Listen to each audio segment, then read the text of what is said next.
And we're live here. Welcome to In Your Head Wrestling Radio on the internet icon, the pride of the Pilgrims, handsome Jackie Jones, along with my right-hand man, my audio soulmate, the enforcer of the Headyverse. 1 inch biceps, the power goat. Bah! Very powerful. And I'm glad we haven't been rained out yet, but yeah, we might. I'm prepared if we do. All right. And joining us, you might be wondering now after the intro ice here, we have Brendan Higgins, also known as Knuckle Nelson, New England Pro Wrestling Hall of Famer and author of Waking Up from the Wrestling Ring to the Yoga Mat. Right here. Oh, thank you for having me on tonight, guys. It's great to be here with you.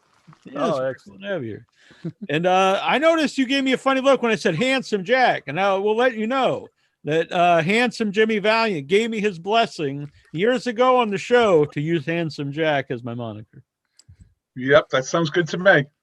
He also he told Inch he should be called Luscious Biceps. Yeah. Well, I never picked that one up, but maybe I can. It doesn't roll off the tongue as well. Yeah, Luscious Biceps. Yeah. So waking up from the wrestling ring to the yoga mat. When did the idea come up to this is something I want to do? I want to write the book. Well, interestingly enough, you mentioned Jimmy Valiant, and in 2018, I was going through probably the darkest period ever in my life. I had been out of wrestling for many, many, many years, and I was having a lot of personal problems. And I decided, after meeting Jimmy Valiant briefly, to jump on my Harley Davidson and drive deep into the mountains of Virginia to look him up and to have a conversation with him about life. I had no idea if he would be open to it or how it would go, but it ended up going really well. And that's when, after that first meeting with Boogie, is when I decided I was going to write a book. And the book starts in 2018 on my trip down there. Then I go back in time to my early wrestling days and when I first broke in to the wrestling world, and then I work my way back up, and a bunch of stuff happens after that in the book as well. Yeah. And most people watching this are going to be wrestling fans. So if you're a wrestling fan, there's a lot of stories about working in the indies and working for WWF in the 90s and like meeting Boogie Woogie Man.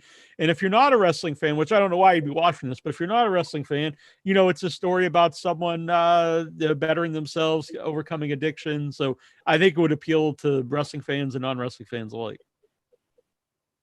Well, if you're into wrestling, or if you're into yoga, or you're into rock and roll, or you're into motorcycles, or you're into traveling, all of it, I cover it all. And like you said, I've had a lot of battles with addiction in my life, and I'm here to say that I've been sober for over 20 years, and there's a lot of answers to the questions people have on how did you do that? How did that all come to be? Because I was like a wild man back in the day, and it's all in the book on how I managed to get to where I am today.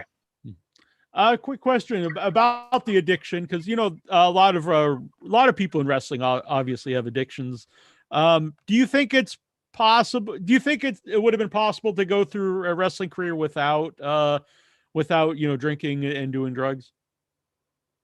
Well, wrestling had nothing to do with my problems. They were firmly in place long before I ever stepped into a wrestling ring. But it was a perfect place for someone with the kind of problems that I had to live, because it really wasn't monitored at all. And if I had to do it all over again, I would love to have done it all sober, because I'll never really know what I could have done.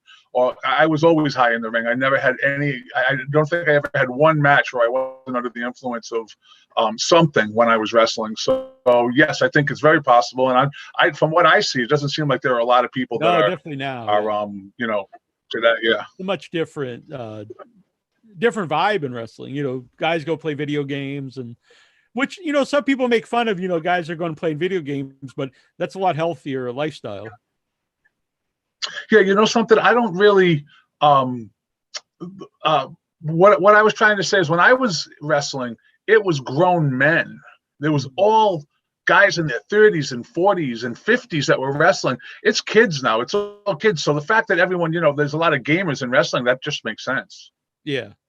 Well, that's something I always talk about, though, when people talk about like, they can't push this guy, whatever, because he's like almost 40, or they even bring up Daniel Bryan's like 39, or, Bobby Lashley, I think, is early 40s. But when I grew up in the 80s, and like, that's usually like what age someone would be when they go to WWF.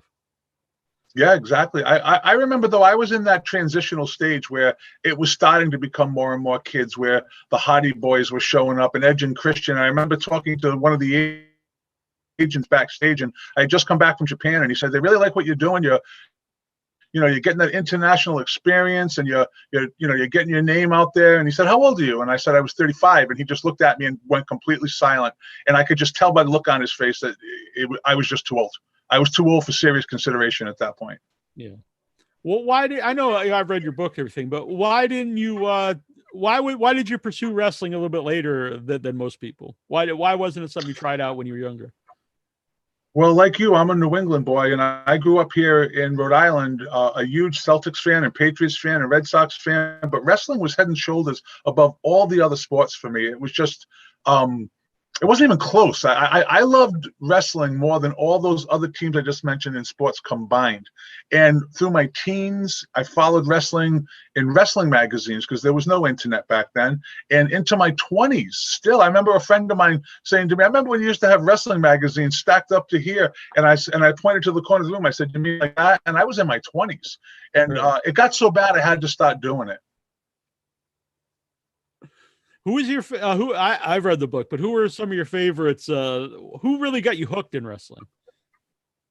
Well, the Valiant Brothers for sure. Number one on my list is my childhood hero was Handsome Jimmy Valiant. I also liked Adrian Adonis before the whole adorable thing early on in his career when he was a singles wrestler, and then it was a tag team wrestler with the East-West Connection and with Dick Murdoch. Those guys, I thought I really liked them. I liked the Von Erich brothers. Really changed my life when I first found World Class Championship Wrestling. It was so different. It had such a different vibe to it, and I wanted to be like them. I wanted to be in shape like them. I wanted to be athletes. I wanted to be tough like them. It was just, I don't know, looking back on it, if they were the greatest role models, but they were mine. And I also like superstar Billy Graham and the Midnight Express and Ric Flair and the Four Horsemen. And, I tend to gravitate more towards the heels. Bruiser Brody. Yeah, Adrian Adonis really underrated wrestler because I think because by the time pay-per-views are around, he was doing the adorable Adrian Adonis gimmick. So I think that's like the first that a lot of people remember him as, but before that, when he had like the briefcase and he had the handcuff to it and stuff, like he was an excellent wrestler. Even when he was adorable, he's still a great wrestler, but people remember more the gimmick. Yeah, I thought he was ahead of his time, his in-ring work and his interviews and the way he was on the mic. I guess he wasn't a very well-liked wrestler behind the scenes, but I always thought he was ahead of his time. I thought he was a great wrestler, and he wasn't a Tony Atlas type of build. Right. He got over on athletic ability. You said ahead of his time. He was taking a lot of bumps in the ring. Like, back then, if you watch, like, and even now, if you watch the house shows, a lot of the times, like one bump, that's the end of the match. But he was flipping all around and taking crazy bumps especially for a pretty big guy. Yeah, he was flipping all over the ring. You'd see in a tag match, the other three guys would just stand there, and Adonis would be bumping all over the ring, like you just said. Yeah. I'm going to ask you because in New England, were you I'm a little younger though, but did you watch NESN as a kid to watch WWF house shows? New England Sports Network? I couldn't wait for those house shows from the Boston Garden to roll around. And just to piggyback on that, anything wrestling, I was watching it, whether it was Bedlam from Boston, that might be before your time, the ICW, anything that was coming on, anything that was related to professional wrestling, I wanted to watch it. But yes, I watched those NESN shows faithfully. Yeah. I used to record them. Now they're on the network, but I used to record them on VHS every month. I'd get excited about because then like there'd be Saturday Night's Main Event and like a pay-per-view. Maybe it was even, but either way, like maybe once or a couple times a year. So it was to get a big show like that on TV was a big deal.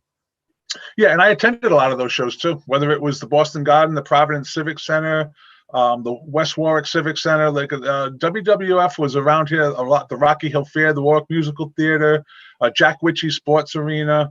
I didn't come from a wrestling family. My dad wasn't really a big wrestling fan, but he attended a lot of matches because I wanted to go, and he was nice enough to take me to them. Yeah, my first show was I think it was Providence Civic Center. It was King of the Ring before there were pay-per-views, and it was the one Macho Man. He in the finals was him against Bundy. Yep, I think I was probably at that too. Yeah, that was a lot of fun. Yeah, for people Yes. who don't know though, they were an annual house show, the King of the Ring. Right, at one time. And so I also want to ask, because we had Joseph Bruin on a lot, and every year we always talk about New England Fan Fest and New England Pro Wrestling Hall of Fame, and that's a big part of the book, or part of the book. And he's who set up the event. What does the New England Pro Wrestling Hall of Fame mean to you? From the first moment I met Joe Bruin, which was many, many years ago, I always liked the guy and what he does for wrestling. But before I answer your question, he just does so much. He keeps wrestling alive in New England in ways that people don't really realize. And the day that the New England, the Fan Fest is over, he's working on the next year's one the very next day. And, being inducted into the New England Pro Wrestling Hall of Fame was a surprise to me because I could name 20 wrestlers that I think were more worthy than me that may or may not be in it. But, when it rolled around and they told me that it was going to happen, I was pretty psyched about it. I have the plaque proudly displayed in my gym in my basement, and I also was lucky enough to induct a couple of people into it too. I think it's well done and it's well attended, and the only thing that bothers me sometimes is the way people are talking amongst themselves while people are trying to. I would agree with that. Yeah. Yeah, they're back in kind the of bar area making a lot of noise while people are yeah. It's been pretty rude sometimes. Yeah. And I haven't drank in 2 years, not 20 years like you, but so I'm not in the bar area. But yeah, they can be rude. Yeah. And I was happy to see you talk about the Boston Bad Boy, Tony Rumble, in the book, because like you're saying, I watched any kind of wrestling was on, I always watch, and all the indies, IWCCW, and all those things. You always see bad news, Boston Bad Boy pop up, and I always was really interested. I never got to meet him or anything, but he was a staple of Boston wrestling, and it was cool that he meant so much to you and even gave you the name.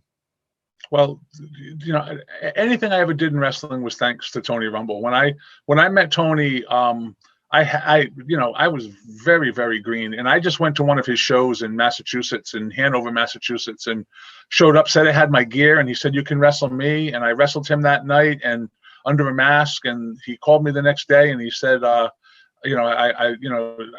got a bunch of shows coming up, and I have this idea for a wrestling character named Knuckles Nelson, and I loved it right away. And I could just go on and on about some of the things that, like, if it wasn't for him, I never would have wrestled in the WWE. I never would have wrestled on Monday Nitro. I never would have went to Japan. I never would have been a 3-time NWA World Tag Team Champion or the New England Heavyweight Champion.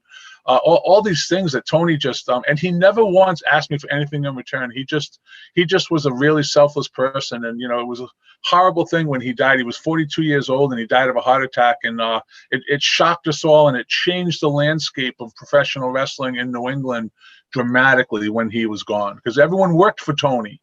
That we all were under that one roof, and then once Tony passed away, everybody went off and started wanting to do their own thing, myself included, and it just was never the same again. I mean, there were a lot of good promotions out there, but it was nothing like the Century Wrestling Alliance. Did you travel together? Yes. Well, yes, not all the time, but yes, we definitely traveled, here and there. So what was he like as a person? Was he a ribber? Like, what was he like? Tony was a family man. He was really in his family, and when his grandson Hunter was born, that's all he wanted to talk about. He just wanted to talk about his grandson. His on-camera personality was very different than what he was behind the scenes. He was just I also, looking back on it now, at the time I was back then. Someone recently told me, like, I was not a nice guy. I was pretty mean to a lot of people, and I had to make a lot of amends to a lot of people over the years. But back then, I didn't realize Tony gave people chances that probably, like myself, that he just gave people opportunities. They might not have even been that good in the ring. And I used to say to him, "Why do you got this guy on the show? He sucks." And he would say, "I like him, and I'm giving him a chance. And mind your own business. It's only a business anyway." And he was just the kind of a person that he had a very tight-knit group of people around him, and everybody was extremely loyal to him. It was me, Sheldon Goldberg, Eric Sprazier, Jeff Katz, and a few others that were also in that circle. Yeah. Now you said he was the reason why you wrestled for WWF at the time, WWE in Japan. So did he have a good relationship with the other companies? The way it worked back then was there was no performance center. There was nothing like that. What happened was I would show up at one of Tony's shows, and he ran. I'll just back up just a little. When I was wrestling on the independent scene before I met Tony, it would be the wrestlers' families and friends in the crowd. There'd be like 50 people if you were lucky. I started going to Tony's shows for the CWA, and there's 5,000 people in a high school stadium, and it was like WWF, a whole different ball game. And Jim Cornette would be in the locker room, and Kevin Sullivan would be in the locker room. And these guys were promoting wrestlers on the spot to go to the next level of wrestling if they like what they saw. Steve Bradley, myself, Rick Fuller, a bunch of guys. Like the next thing, I remember Kevin Sullivan watching Rick Fuller wrestle and saying to me, "Nux, who's the big guy?" I said, "That's Rick Fuller." And he was on Monday Nitro the next week. That's the way it worked back then. You didn't have to you got guys that are like seasoned professional wrestlers that have to go through the whole performance center thing or NXT. It wasn't like that. You were on Raw, you were on Nitro the next night. So Tony's relationship was so good that the guys that were running the locker rooms for WWE and WCW were in our locker rooms. Mm-hmm. It was crazy. In your book, your first match for WWF originally is versus Razor Ramon, and this is like really earlier in your career. And so when you first get there, the guy who's like in charge of the enhancement talent was Tony Garea, who we had on the show last year. It was a really good interview. So what was Tony Garea like? And like, how much advice did he give you?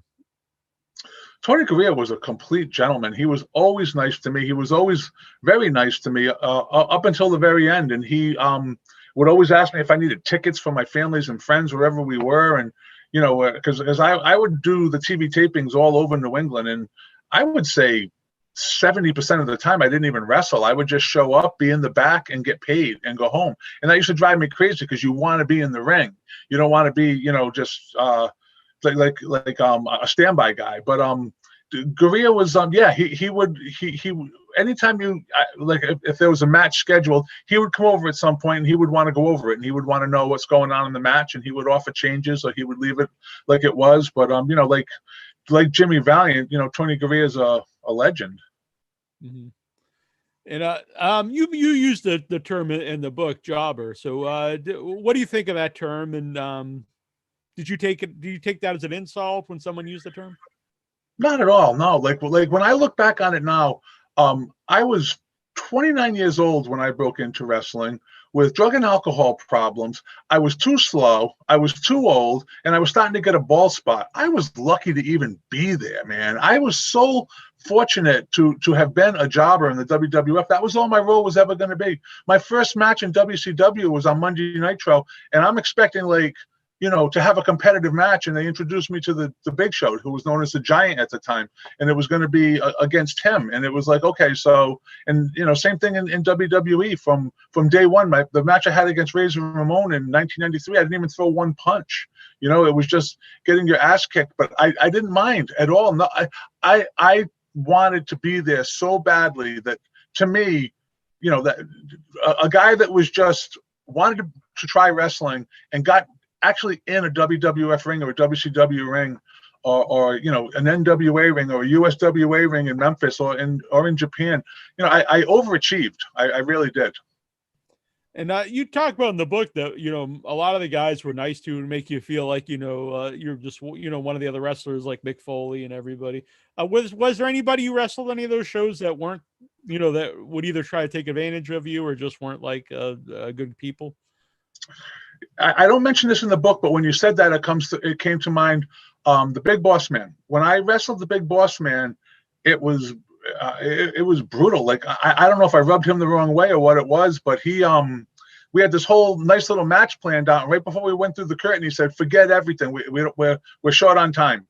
And they kind of like pushed me out, like, go. And so I'm like, okay. So we went out there, and he just beat the crap out of me. He legit punched me in the teeth. I thought he knocked a couple of my teeth out, and then handcuffed me to the the rope and did the whole hit me with the billy club and everything. And it wasn't really like we had talked over this whole thing, and then he scratched it. Like, and looking back on it, it probably was never going to be what we had originally talked about. Like when I was on the independents, there was a time when I was kind of like I was on the high level independents, and I was one of the top guys in the independents at the time. When I got to the WWF, I was the lowest of the low that you could possibly ever imagine. There was no one lower than me on the card. So no, I don't mind being called a jobber, not at all. Right. Does that ever hurt your stance on the indies? Like, does anyone ever say like, oh, well, don't be, a job guy in WWF because that's going to hurt, being tag champs, on the independent scene? Yes, it used to drive the NWA office crazy because that particular match I just mentioned. And then, the next night I'm out defending the NWA World Tag Team title. They didn't want us to do it. But back then, I didn't have another job. Wrestling was all I did. And I probably needed that money that night to eat, So I was like a real, like, carny wrestler, like I was not, like, it's different now, obviously, but like, if it was like it was back then, I would suggest to anybody, make sure you have a plan B in place, because just depending on wrestling, it's a pretty rough thing. But I kept doing it, and Tony Rumble told me to keep doing it too. He was like, it's too bad there can't be more competitive matches, but they're just, when you get there, you just say, okay, you don't say, well, this is what I'd like to do. It just doesn't work that way. Yeah. When you said, you'd go over the matches beforehand, how much, for people who don't know, because I do think wrestling is different today, but how much of the match was like totally laid out and how much of it was called in the ring? Are you saying in a TV match or an independent? Yeah, in a TV match. Well, I guess you could compare the two. Well, for like, I wrestled certain people a lot. Like, we wrestled the Public Enemy quite a bit when we had the NWA belts. We wrestled, I wrestled Steve Bradley in a lot of singles matches. I don't know if you remember him. Vic Steamboat, Ricky the Dragon Steamboat's little brother, younger brother. And we never had to talk because we wrestled each other so much. We'd have the beginning and the end. I had a bunch of WWF matches over the years, and those guys usually, especially since it's for TV, it's not every single thing. It's not choreographed, but a lot of the spots are like gone over relentlessly before you go out there. Yeah. Do you ever because I think they should do this now, but do you ever like, if you're doing a TV match versus Razor Ramon, let's say, do you because you said Tony asked, do you have any problem, taking the Razor's Edge? Do you ever go over any of the moves beforehand to see if you can take them? Anything I ever did in the WWF, which I keep calling it because that's what it was then, we just discussed it, just like you and me are right now. That was it. I never practiced anything. I never went in the ring with anyone. And if you were trained properly, which I believe I was, you can pull it off. You can just talk it over and go out there. And if something doesn't come off the way you wanted it to, you can just change it up while you're going along, because the only people that know about it are the two people that discussed it. Right. Now, what for you? What are some of the hardest moves to actually take? I never really had a problem taking any move. Rick Fuller powerbombed me one time in a ring where the spring really didn't compress the way it should have, and I had to be carried out in a stretcher. So if I had to say one, a powerbomb, which was a very basic move, was a finishing move back in the day, and that really hurt. I remember, doing superplexes off the top rope where both of us are standing on the top rope. I remember a guy doing a Hurricane Rana from the top rope where he was facing me and I was facing the ring. And so I was pretty much up for anything. And, I'm not trying to sound cocky, but there was just, there really wasn't anything that I would have felt uncomfortable trying or doing. Yeah, you mentioned Rick Fuller a few times, and, in New England, I saw him a lot in the Indies. And since WCW, he's also done well in the Indies. But it was weird for me seeing him, a big star in the Indies. And then, he was a regular on WCW Nitro, but he really, I don't know if he ever had a win, maybe on on Worldwide or something. Well, there's an expression: the only time a professional wrestler loses is when he doesn't get paid. Right, there you go. But another guy like that was the Rochester Roadblock, who had a run in WCW, and he was a huge guy, and I always thought it was weird though because he's like this huge guy, and he was like an enhancement talent in WCW. It's weird to have like this giant guy who doesn't win a lot. Yeah, well, for some reason they didn't do anything with Rick Fuller, but he more than made up for it when he went to New Japan Wrestling and became a big star over there. Yeah, and he's really got it all. He's got a great look. He's a big dude. He's got hair. He's a good wrestler. Yeah, he can move too. Yeah. Mm-hmm. Inchman, do you have a question?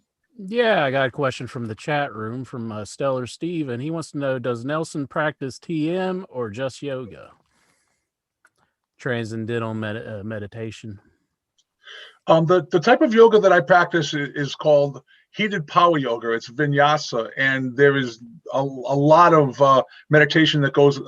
Every class, there's a period of the class where there's meditation, and yes, I do practice that, and I also practice it on my own quite a bit too.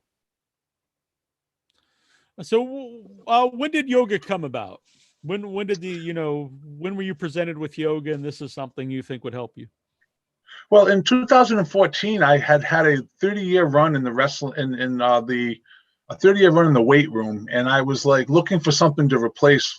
I couldn't stand lifting weights anymore. It was just, and a friend of mine asked me if I was interested in going to a yoga studio that had opened up in North Kingston, Rhode Island, called Rhode Island Power Yoga. And I said, sure. I really didn't know what it was. And I went and I walked into the room, and it was like 100 degrees and my head was pounding, and it was like filled with all these young super yoga girls. Everyone was like, they were like ballet dancers. Everybody was in shape, and I wasn't sure it was going to be for me, but I hung in there and I stayed for that first class. And then I kept going back, and I kept going back, and I kept going back, and yoga became what wrestling was to me at one time. I mean, I couldn't imagine my life without it. I just came from a class in Newport, Rhode Island just tonight with my girlfriend Charlotte. We went to the same type of yoga, and once I started practicing yoga, it's not just the poses and the moves that you do. It's the mindfulness and learning that I don't have to pay attention to every single thought that comes into my head, which was something that I had a really hard time with over the years. And I said you said you got sick of weightlifting, and I assume that yoga is much better on your joints and your body. Yeah, it is. And the funny thing about it is I really never lost any of the strength that I had from weightlifting, because we do about 1 million push-ups in yoga class. And the one time I did get under a bench just to see, and my strength was still there. Like it's pretty remarkable from just doing push-ups that it was, and like you said, it's definitely better on the joints. I don't have any yoga injuries. I got a lot of weightlifting and wrestling injuries. Right. Have you ever done any DDP yoga? I've never done it. I've just recently watched the movie Relentless. We do this. What he developed, I've never done, but what he took it from, which is a vinyasa flow for sure. It's very similar to what we do. But I watched the movie that he did, and tears were just streaming down my face. It was just so awesome, and he's such a cool guy. I've never crossed in all the years that I was in wrestling, and he just, like, what a great guy, and what a great thing that he developed. And, the fact that he's probably a multimillionaire from it probably doesn't even matter, because it's really more about that guy genuinely likes to help people. Mm-hmm. Yeah, it is really emotional when you see him helping, like Jake the Snake and Scott Hall, and the whole documentary is really good. It's amazing. Intro, you have another question from the chat or anybody? Or yourself? Uh-oh. We can't hear you, Intro. Yeah. There you go. There we go. Yeah. Just wanted to know if I order a book, could I get it signed from you? Of course. Oh, yeah. I'm always looking for some autographs. Yeah. Okay, brother. Oh, look at there. Jones has already got one. I should have brought this up to begin with. Where can you get the book? Mm-hmm. The book is available on Amazon, and 1 inch, I promise you, one will be arriving in the mail. I'll get your address from Jack, and I'll be sure to send one down to you. Oh, excellent. I'm always looking for a free book. And I could use some yoga. Well, you'll have to take the rain poncho off. The rain slicker would have to come off for yoga. Give you a little more little more mobility. I can't do the downward dog in this. You might, you'd have to find out for yourself. But one quick thing about the book, guys. When that book was released, it actually went to #1 in new releases on Amazon, which I was not expecting. And the Bella Twins, their book had been out for a while, and I actually knocked them off and took the #1 spot from the Bella Twins for a while. So take that, Bella Twins. That's very cool. Back when you were saying like you were kind of coming in kind of like a transitional period when they're kind of going with younger guys like Edge and Christian and the Hardy Boys. But at the same time, there's a lot of veterans around, like, King Kong Bundy and Tito Santana you're talking about. And Tony Atlas is in the book a lot. A lot of guys I used to see, around a lot. For those guys, when you were booked on like a Tony Rumble show and you were to go over on the Legends, were they always cool with that? Absolutely not. Not at all. The Tony made a decision at some point that this Knuckles Nelson idea that he was going to push, and I just happened to be the person that got that gimmick. And when I remember him telling Tito was always cool because the way it would work is I would be getting I would have no chance of beating these guys, and then Tony Rumble would come and pass me a pair of brass knuckles, and I would knock them out with the brass knuckles and get the 1, 2, 3. And depending on how much the people liked the wrestler that I knocked out, they'd be pretty furious about it. But I remember Tony Atlas was not into it at all. He did it, but he made it perfectly clear that like he didn't think it was realistic that I would beat him, not even with a pair of brass knuckles. But I mean, whether it was Jimmy Snuka, Tito Santana, Perry Saturn, Devin Storm, I knocked out some pretty heavy hitters with those brass knuckles that Tony put in my hand at one point. Yeah. And I don't want to give too much away from the book, but there's a lot of fun stories. Like maybe it probably wasn't fun at the time, but when you're going to California and you have the brass knuckles in your bag, and that's like a felony, you're not allowed to. Did you ever transition and start using like plastic brass knuckles, I guess? No, I always had the real deal, and I don't mind telling that story at all because there's something really like eerie about that whole story. Like I was in the airport in LAX, and back then we didn't have cell phones, and I was calling home just to check my answering machine. It was a machine hooked up to a landline, and Jeff Katz was on the phone telling me that Tony Rumble had died, and I was in total shock. Like we just didn't. I just never saw this coming in a million years. But I still had to catch my flight back to Boston, and because me and my cousin Jimmy had driven across the country, and he was moving out to LA, and I want to give a shout out to Jimmy Fat Arms right now. And we were on our way out there, and not to be confused with 1 inch, and anyway, we're out in LA, and when I found out Tony died, I had to go and put my bag through the metal detector. And Tony had always told me, always have your gear with you because you never know when you're going to need it. So I brought it with me on this cross-country adventure that we went on. And then when I had to fly back, the California State Police took the brass knuckles from me moments after I found out Tony Rumble had died. It's just like, you can't make that up. It was really something. And that was the beginning of the end for me in wrestling, because Tony babysat me a lot, and things started to fall apart pretty quickly after that. Yeah. Is Tony? I assume he is Tony Rumble in the New England Pro Wrestling Hall of Fame, because he's like, when you think of New England wrestling, especially on the indie scenes, you have to think of Tony Rumble. Yeah, you have to, absolutely. Yeah, I'm sure he is. I think he is. Yeah. Did you ever have you ever done anything with? He's one of my favorites when I was a kid. Is the Duke of Dorchester, Pete Doherty? He's one of my favorites too, and I was on some independent shows with him, but I've never been in the ring with him. But he's like a guy that's just like a pleasure to be around, and is a pretty happy guy, and has lived through it all and seen it all. Yeah. Because when I used to watch Nesson, he had a short run as commentator on there, and I thought he was great, and I wish he would have done more of it. And I always remember, so they'd be showing the replay, and the heel would cheat, and he would go, "It's an optical illusion," and I always thought that was like one of the greatest lines for a heel commentator. I'm so happy you brought that up because I remember him having that run as a commentator, and he was excellent. He was. He really, I know to say, like I always say it on the show a lot because I always thought he was so good. And I used to always wait for him to come back because I thought, man, he should be, right below Heenan and Jesse and stuff. But he was right up there. I thought as like a really good color guy. I agree. He was right there with them. So when you're in Japan, did you ever get a Ribera Steakhouse jacket?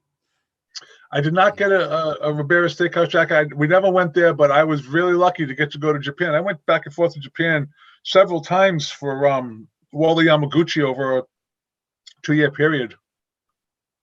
Well, besides the wrestling itself, what's Japan like? Did you like the food? And I know like things are smaller, like just the travel itself.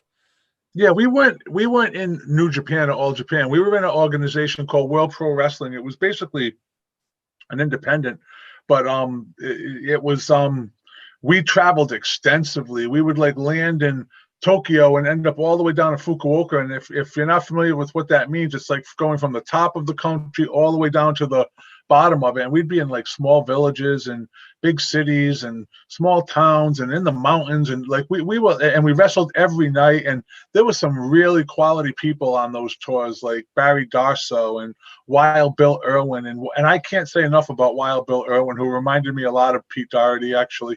He's he is one of the nicest guys. I've stayed in touch with him to this day. And he really took care of us in Japan. He showed us the do's and don'ts, and especially the don'ts, because like we're a bunch of idiot wrestlers drinking all the time, and it's only a matter of time before somebody's going to do something stupid. And the hotel rooms are wicked small. They're small like your closet in your bedroom. They're so tiny you would not believe how tiny hotel rooms are. The food was great in some instances and terrible in some instances. A lot of times we'd be stopping at a 7-Eleven to get junk food to take on the bus to go. Like we're not going to gyms. We're not. It's just pure wrestling. It's as old school as it gets. I always was a big fan of Wild Bill Irwin. I remember him and his brothers, the Long Riders. And I used to have the Remco AW action figures, actually, the Long Riders. And I think he's a really underrated guy and someone that I think people don't talk a lot about because he's another guy that didn't have a lot of, I think during the pay-per-view era, he wasn't, around very much, on TV a lot. Right, but he was a big part of World Class Championship Wrestling. Him and his brother, and the AWA, and he was in WCW for a period of time. But the thing about him is he had so much experience, and he was very willing to pass it on to us younger guys that were like coming up behind him. He didn't feel threatened. He didn't, he was just And one of the biggest thrills I ever had was being able to wrestle as one of the Super Destroyers in Japan, because I had told him and Wally, the promoter, that I really love the Super Ds, and they didn't really seem to care about it. But the next day they were giving me the outfit and saying, you're going to be Super Destroyer tonight. And that was the big deal for me. Yeah, I love that story in the book. Super Destroyer number 21 here on the show. Yes. Stellar Steven, he wants to know if there's a lot of Japan stories in the book. There's a whole Japan chapter. There's a whole chapter from all the different times I went to Japan, everything that happened, and especially the last tour of Japan, which was it was one for the ages. It really was. There was a lot of crazy things that happened on there. We got home safely, but there was that chapter, like a lot of the chapters. The thing about the book is I tell the truth. Everything in that book is the truth. It's all the truth. And I don't think I threw anyone under the bus, but some of the stuff that happened in Japan, have to be seen to be believed. I also enjoyed reading a story about wrestling Cactus Jack, and you guys were wrestling all over the building. And when I was a kid, my favorite's Roddy Piper, and then a little bit later, Cactus Jack was my favorite wrestler. So I was happy to read about that. Yeah, I was very fortunate. I was in the right place at the right time a lot during my time in wrestling. And guy called me up one time. I can't even remember who it was. And he said, I'm bringing Cactus Jack in. I was wondering if you would want to work with them. And I was like, of course I would. And he had just gotten off a plane from Japan himself. Scott Dickinson drove him up to Champs Arena in Salisbury Beach, Massachusetts. And like the show had already started, and we're kind of sweating it out as he coming. People in the crowd, even though it wasn't a big crowd because there was a snowstorm that night, would have been very disappointed because that's why they were all there. But sure enough, he came through the door, and he let me beat the shit out of him. He let me do whatever I wanted, and it was for me, it was a really good match. And then, you know, I wrestled in WWE quite a bit after that, and he was always going out of his way, making sure, you know, I was doing okay, and would stop and talk to me. It was, you know, I'm nothing bad to say about Mick Foley for me. Yeah. Was anything hard to you know, go back and write about in the book? No, it really wasn't. What happened was when I came back from my first trip to Virginia, it just poured out of me. It just something inside of me. I had my friend Jeff Katz is a talk radio host down in Richmond and WRVA. He's got the #1 rated show down there. He's also a longtime New England. He's a New England Pro Wrestling Hall of Famer and has been around wrestling for a very long time. Still involved in it down in Virginia. And he asked me when I was down visiting there if I wanted to go see this guy speak at the Virginia War Memorial, and it had nothing to do with wrestling. It was a Marine who was plugging his own book, and his name is Craig Rossi, and the book is called Craig and Fred, a Marine, a Stray Dog, and How They Saved Each Other. And this guy was like blowing me away with these stories about how they smuggled a dog back from Afghanistan to the United States, a stray dog that they found. And it's just an unbelievable story. And he said, I'm just a Marine. I never thought about writing a book. And I'm sitting there thinking, I'm writing a book. I'm going to do it. And when I came home, I sat at my kitchen table. I opened up a composition notebook like you had in school, and I just started writing. And I just wrote and wrote and wrote and wrote. I ended up filling up 6 of those books. I drained 4 pens, and I wasn't even sure what it was, but I knew it was something. And then over a period of time, then I got an editor, and a publishing company came on board, and it all just fell into place. And you know, I'm really proud of the book. It's, you know, it's doing very well. Yeah, I think that's how Mick Foley wrote his original book, was all by hand. Well, the funny thing about it is, I walked into you know, you got to get someone to edit the book, you know, and I had all my notebooks, and I'm like, here's my book. And she looked at me, she laughed me out of her office. She said, there's not a person on the planet that wants your handwritten notebooks. She said, you need to go and get that thing typed up. It's like, you know, I didn't even know what Word was. Like, I was so like, I wasn't illiterate, but I was like, you know, I wasn't computer illiterate, but I got up to speed pretty fast, and I ended up pulling it off. How long was that process? It took me 2 years to write it and complete it. And some of the stuff I had to wait for it to happen before I could write about it. So you know, it wasn't like, for example, when I wanted to reach out to Jimmy Valiant, he was a stranger to me. I didn't know how he was going to respond. I might have said, I rode my motorcycle all the way down here from Rhode Island to see if maybe I could have a conversation with you about life. And he could have said, oh, that's nice, and turned around and walked away. Luckily, he didn't. Luckily, we're like, you know, we're very, very close friends. But I also did the same thing with the singer from my favorite rock band, Electric Mary, which is a band out of Melbourne, Australia. And I looked him up online, and we ended up becoming friends. And I ended up jumping on a plane and flying over there and going on tour with them and introducing them on stage in big cities like Sydney and Melbourne and Brisbane. If you like rock and roll the way it used to taste, they're like a really kick-ass band, and you know, that had to happen before I could write about it. And when I came back from that trip, the chapter entitled "Of the Electric Mary Persuasion" was very easy to write, because I went there and I went with a friend of mine, and we had a phenomenal time, and it all just unfolded. And you know, and then when I got back, there was still more to come until I finally was able to have, as they would say in wrestling, the big finish, because the book has a very happy ending. Yeah, and you have a lot of quotes from their music, from their lyrics in the book. Every chapter has an Electric Mary song lyric in it, and it lines up with what's in the chapter. I'll answer another question from the chat room here. Oh, you're muted again. Sorry. All right. I'm scared the rain poncho is making I noise, so I see. don't want to. I I don't want to ruin the interview with that. see. But Galgo13, he has a question. He wants to know: did you have any bad experience with the Click when you're in WWF?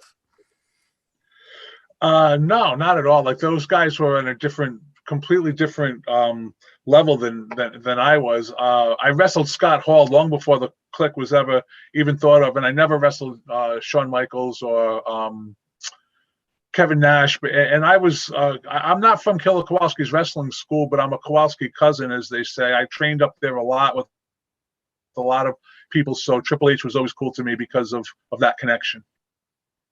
Mm-hmm. What were the differences between working on Raw and working on Nitro?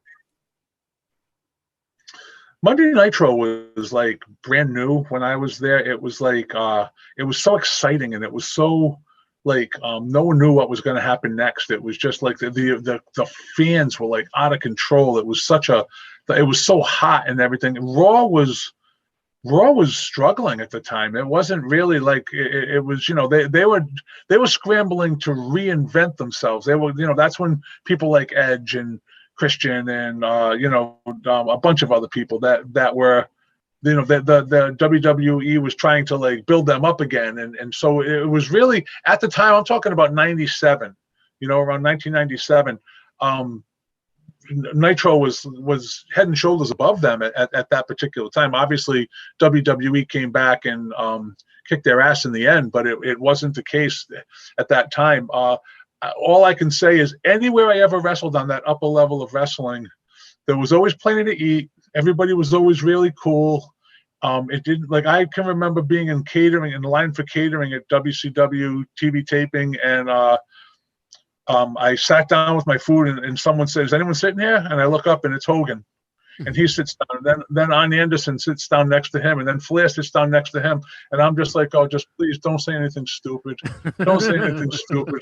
Because it's like I'm sitting with these, the biggest names in all of wrestling, and they all really like my wrestling name, and they were really cool to me. Everybody was always really nice, because if you get to that point, you really are one of the boys. It's just.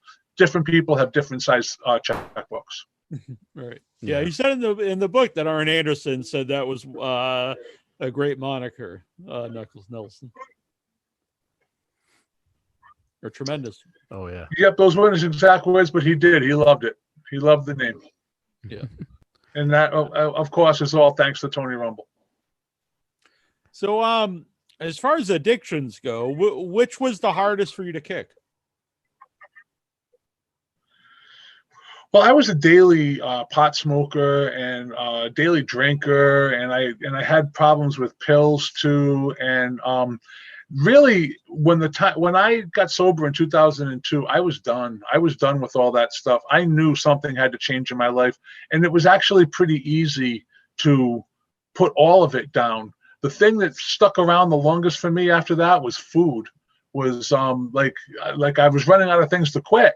Mm-hmm. So like food became a real problem for me, and I was just like eating a lot of junk food. And but the biggest thing that was the hardest thing for me is what I was left with after I gave all that stuff up, which was a pissed off person. I was pissed off all the time. I was angry all the time. I didn't even know what I was angry about. And dealing with, like I'll call it an eating disorder, because I was like eating like really like unhealthy for a long time. And I just didn't know what was wrong with me. And that was what was the hardest thing to find some inner peace and to find, to like myself. And luckily I was able to do all that after a really, really, really long time. It took a long time to get to that point. And with food is different than drugs or alcohol, because you don't have to drink, beer every day, but you have to eat food every day. You can't just quit food. But you have to still eat food, but you try to find something that's good for you. And I told you before we went on the air, like, ask me anything. I also had a bad sex addiction, watching porn and stuff like that. It was I was always looking for something to fill this empty hole inside of me. And it seemed like the hole inside of me had a hole in the bottom of it. And whatever I put in just went right out the bottom.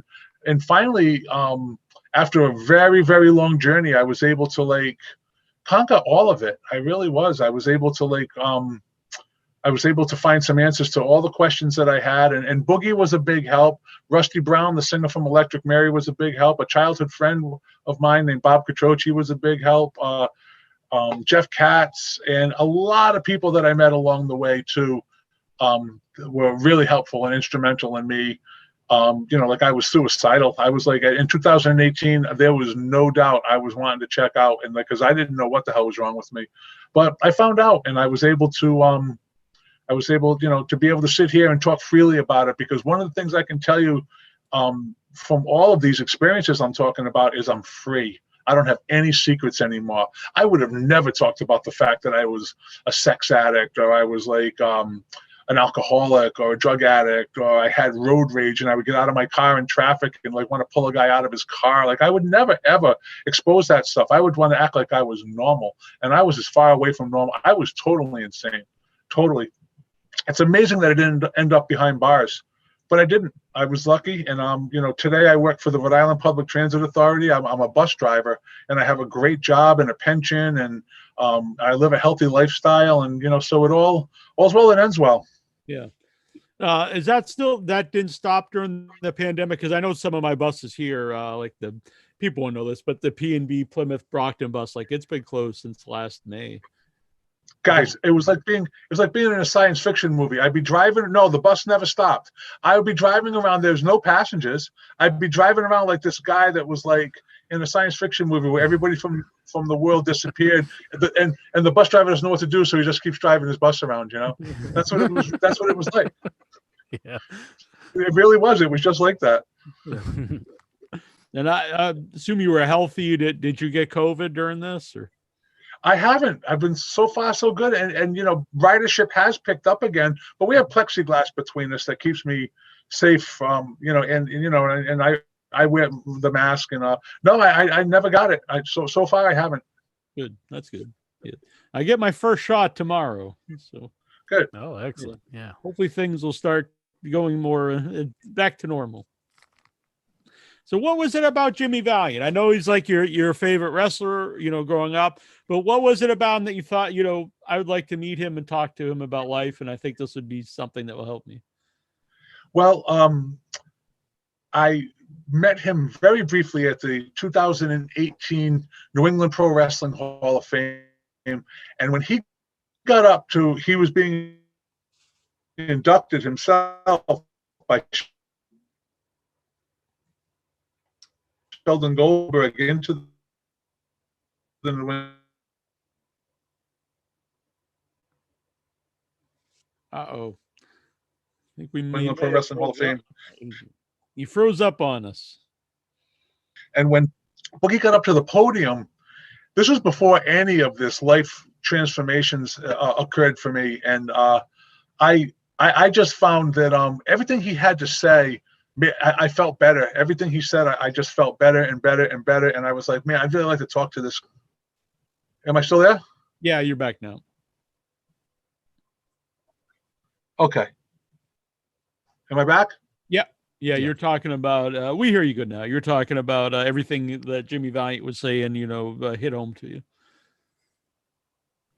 Yeah, and when he was doing his acceptance speech, I really wanted to talk more at length with him, but it wasn't meant to be that night because he left the building and was gone. But it was really just a leap of faith that he's a biker, I'm a biker, I'm gonna go down there, and I went and I drove down to Shoresville, Virginia, which is the small town outside of Roanoke, and I told him who I was, and he had no idea who I was. I was a stranger to him, and I told him, my life had been really tough lately, and I started telling him everything, and he listened. And wrestling practice was going on around us. It wasn't like we were alone in the room, and he gave me his complete undivided attention. And since then, we talk all the time. Like he's like a second father to me. And I've been down to his Boogie's Wrestling Camp, Hall of Fame and Museum in Shoresville, Virginia, several times. And I was telling you before, I highly recommend it, especially to someone that lives in West Virginia. It's really not that far.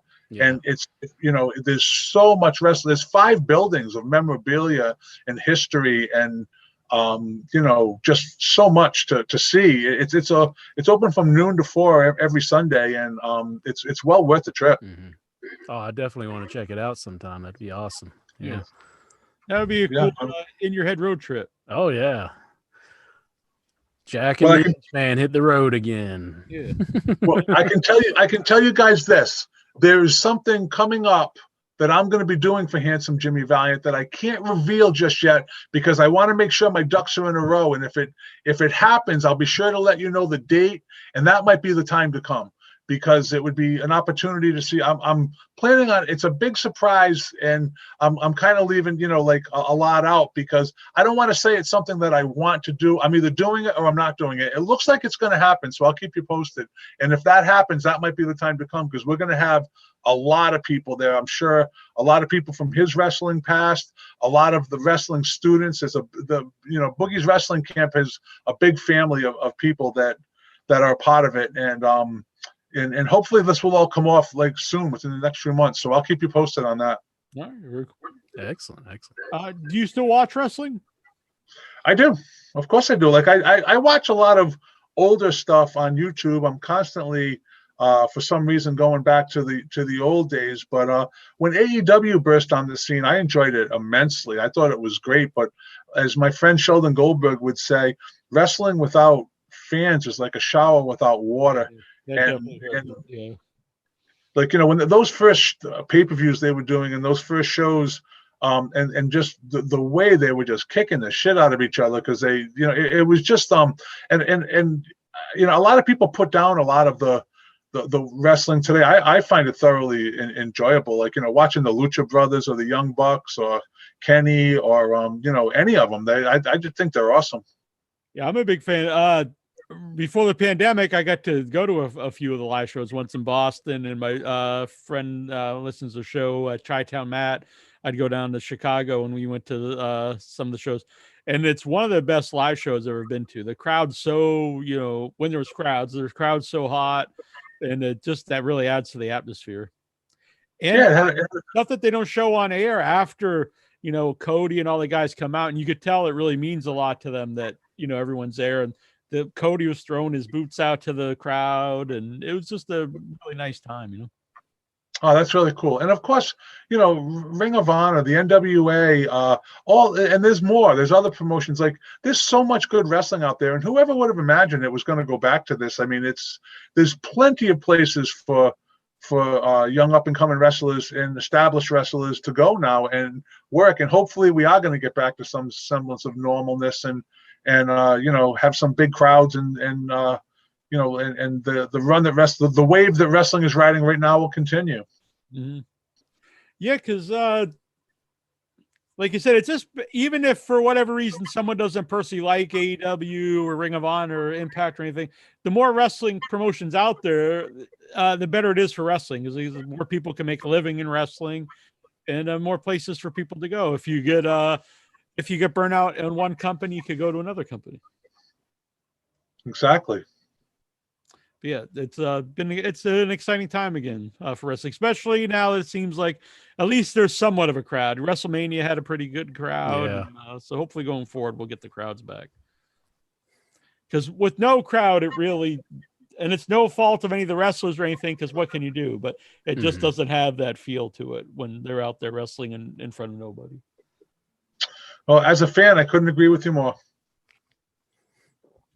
So the book is Waking Up from the Wrestling Ring to the Yoga Mat by Brendan Higgins. And you people get that on Amazon. And I really enjoyed it. Not just you're here. It's a really good book. Mm-hmm. And it's a pretty big book. It's got a lot of cool pictures in the middle. I recommend it. Oh, excellent. Oh, he's doing a headstand on the front. He is. I can't do that. I know that. that photo right there was taken at the Newport Cliff Rock in Newport, Rhode Island. It's a really cool area. I had all these little rocks on my head, and I was yelling to the photographer, "Please get this shot." It really hurt. But luckily we pulled it off. It's well worth it. It's something I didn't think about. It does look painful. Very cool. Well, I appreciate it coming on. It's been a lot of fun. Mm-hmm. Uh-oh. Did we lose him right here at the It end? has. It's been great. Oh, And there he goes. And like I said, I'll keep you guys posted on the big thing at Boogie's this year. Excellent. All right. Yeah, we'll do this again sometime. Oh, most definitely. Okay, thanks for having me on, guys. Thank you. Take care. Take care. Okay. Bye. All right. Well, that was very cool, Excellent. Inchman. Yeah. Good stuff there. All right. I may have got me a free book. What? I'm sorry. I thought like the poncho might be making noise when I'm turning my I head see. and stuff. I like and- the poncho. I think it's Mhm. good. I think it's working. No, if we get a rain delay on in your head, Uh-huh. I'm prepared. Look, it's even. Before we go, oh wow, I didn't even know this. That's pretty sweet. It's WWE branded. Let's see. Did you buy that specifically? Did they start selling that because of the WrestleMania? Well, how long have you No. had that? The sad thing is, I've had this for like 2 or 3 years now, and this is the only use that I found for it. So of course I've broke it out for this. I like it. I think it works. So before we go into the WrestleMania review, Mm-hmm. well, first of all, I really did like the book. Yeah. Waking up from the wrestling ring to the yoga mat. A lot of cool wrestling stories in there in Japan, New England Indies, working for WWF, working, Nitro, and then his recovery and yoga and meeting Jimmy Vine. But I also want to say, so we're going into WrestleMania. I wasn't really looking forward to the card. I'm going to be perfectly honest. Mm-hmm. And then it opens and there's the rain delay. And I'm thinking this is going to be a total disaster. That being said, I was pleasantly surprised. Night one, I thought was overall a good show. There's stuff I wasn't crazy about, but overall it was a good show. I would say, I mean, I don't want to jump ahead too far, but I would say I probably like night one better than night two. I definitely like night one better. Yeah. But I felt bad for Drew McIntyre because it looked like he was getting so upset during his promo. It looked like he was about to cry, honestly, because I think he was just having that feeling like my last WrestleMania, I was at the show with no fans, and now I'm at this WrestleMania and it's probably going to get canceled because of the rain. And like, it looked like he was legit upset at that point. At the beginning, I really thought like I'm watching something that's going to be a big disaster. It's not going to be any good, but it's going to be memorable because there's matches aren't going to happen. Like, what am I watching? And it was weird because, like, I guess they told the whole crowd to keep going back to their cars, like, every time, like. Really? Yeah, and I was like, could you imagine being in the crowd and, like, you just have to get up and go to your car? Go to your car. Because I don't think it's like, you've been at shows, it's not that easy just to get up and walk back to your car. And it's not like it's, like, 2 feet away or something. No. Especially that would be awful. Yeah, I mean, because, like... I mean, unless you're parked right beside the door, which I highly doubt most people were, you would have to walk probably a couple of miles just to get to your car. And then, like, you go back, and then you got to keep going. So that's all going on. I'm thinking this is going to be bad. But then it started. First of all, honestly, having your main title open the show is kind of silly.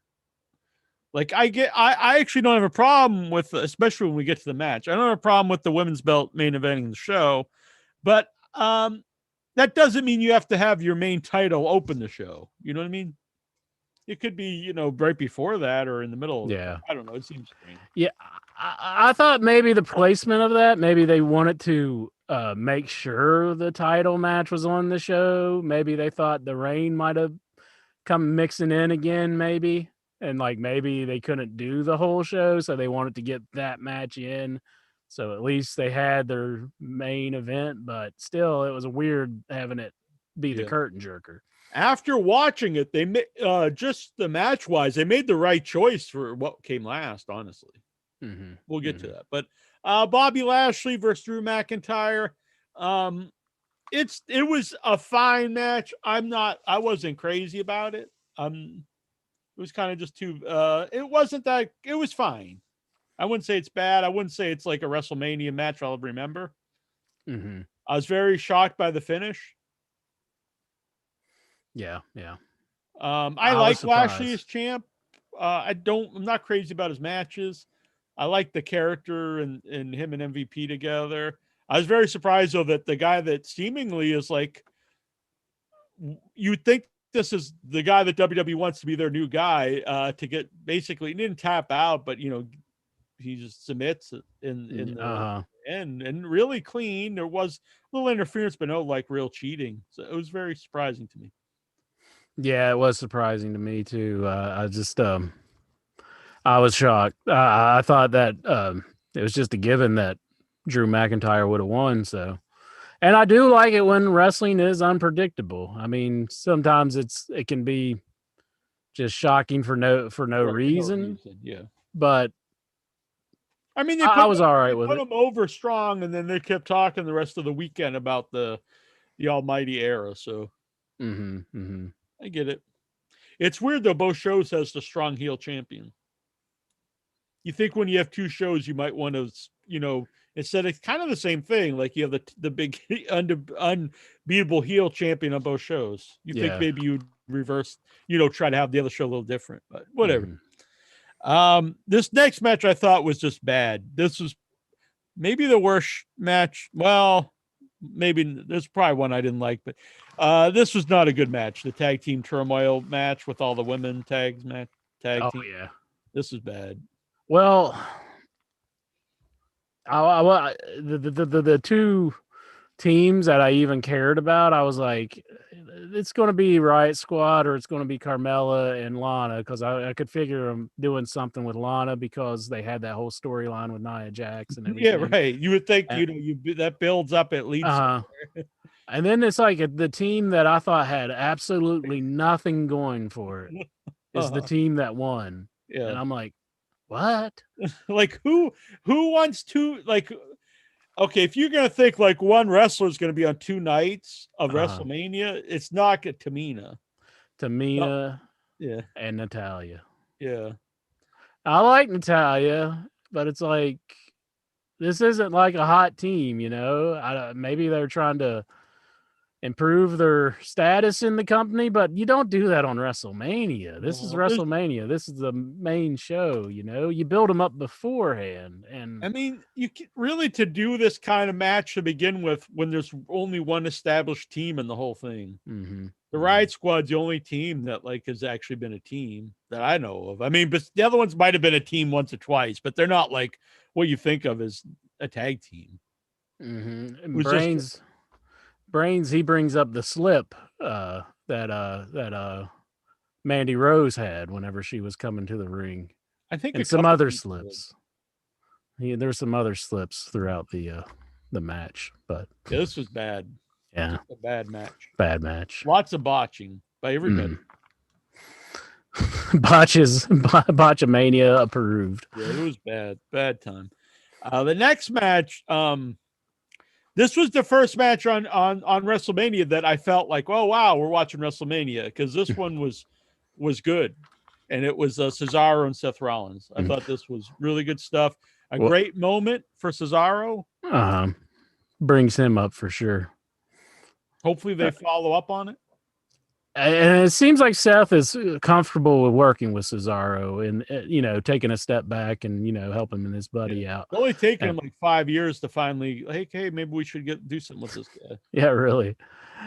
Galgo, on the previous match, he brings up a good point. Vince just wanted to see Tamina and Nia Jax headbutt each other on night 2. So maybe that's the reason they won. But I'm sorry, we were talking about just a lot of makeshift bad tag teams in this. That was just the pits. That was the pits. Yeah. Cesaro, Seth Rollins, really good stuff. It was a nice moment, even the build up to it. And then they did the right thing. I mean, the guy that you want to see win and get a good moment. Yeah,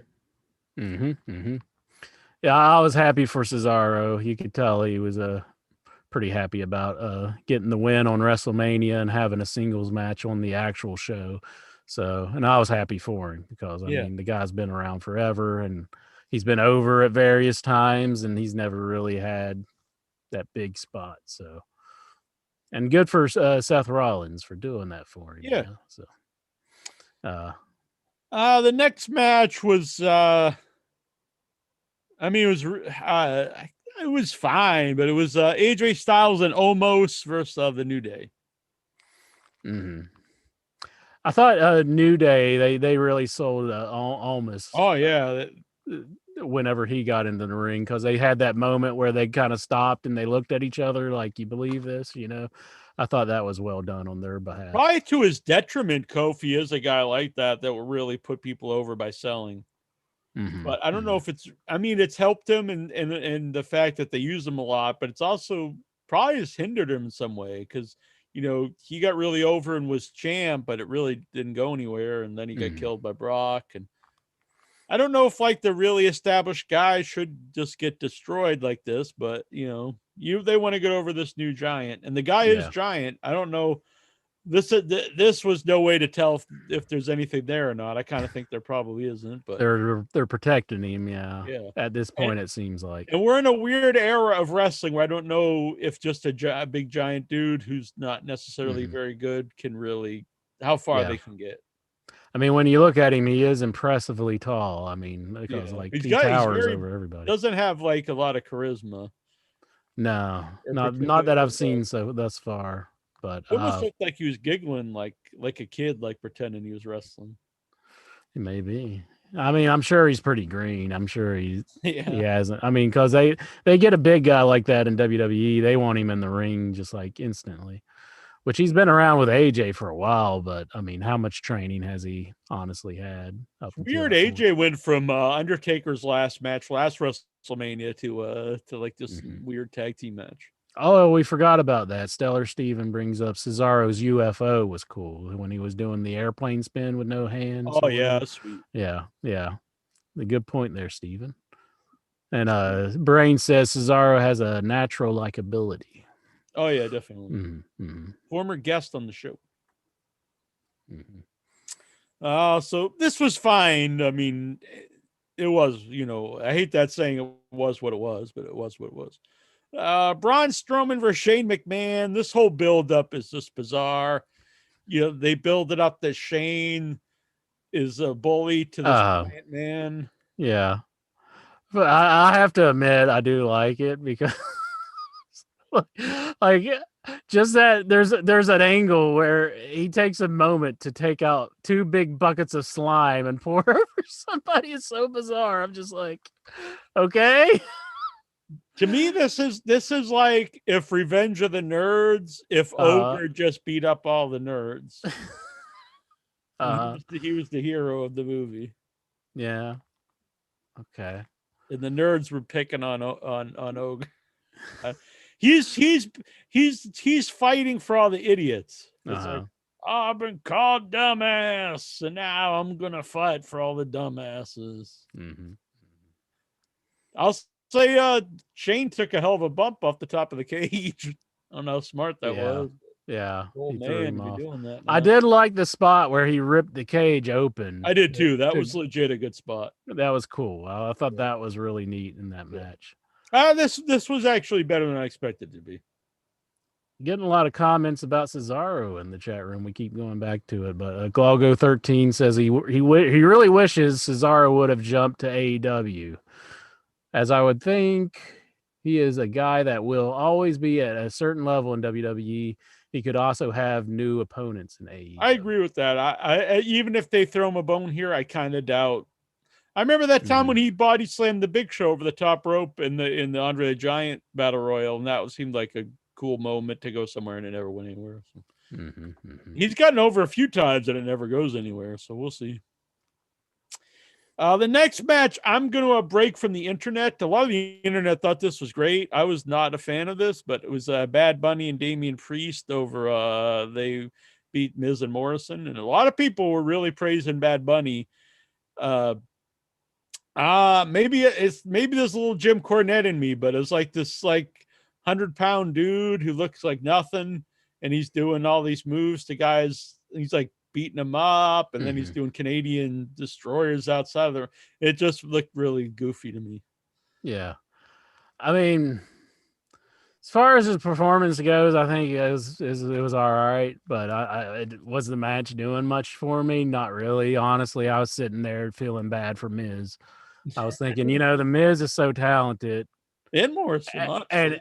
Morrison too. The Miz, I think, really goes beyond whenever it comes to working for WWE. I think he's one of the best heels in the company. And he is like the epitome of like a good worker for the company, where he will just do anything for the company. And yet they just kind of crap on the guy, and like they stick him into this. I mean, it is a big spot, but essentially he's just there to make Bad Bunny look good. A Mhm. guy who's not like a wrestler, Yeah, I know people are like, "Oh wow, he did the Canadian story," but really, it's like the other guy just backflipped and he held on. I mean, the Canadian destroyer is pretty much controlled by the other opponent. I mean, Yeah. you're just kind of just flipping over the guy, I would say. Yeah, and he was like beating him up and like punching. I don't know. I was not a fan Yeah, of the match. But some of the shots look pretty like legit. Like I think he might have really punched him on some of his shots, because like I saw Miz go back like, shit, this stuff is fake. What are you doing? how about do you like the intro with all the bunnies? I didn't kept like noticing that. they were I thought they were doing some kind of like some kind of hand gesture, but the more I looked at it, I think they were literally holding the mask on. Like it just would have fell Really? off unless they were holding it up, which is I very noticed some of the ears just came right off on some Yeah. of the bunnies. Like they were not very well constructed, Uh-huh. So, um, yeah, I wasn't too much of a fan of Miz and Morrison's "Hey Hey Ho Ho" hip hop I song couldn't or even whatever. hear him really. Yeah, I'm definitely very upset about some of the audio. I think we'll get into it on night 2, but I just think it's a real shame how they did some of the bands. That was And bad. Oh yeah, especially my that too. And oh my god, that was just awful. I mean, and I felt, and it's a bad audio mix, and it's like, because the female singer for Rhea Ripley, like she was just, it was almost like it felt like she was screaming and she couldn't even hear the music because they didn't exactly. sync together.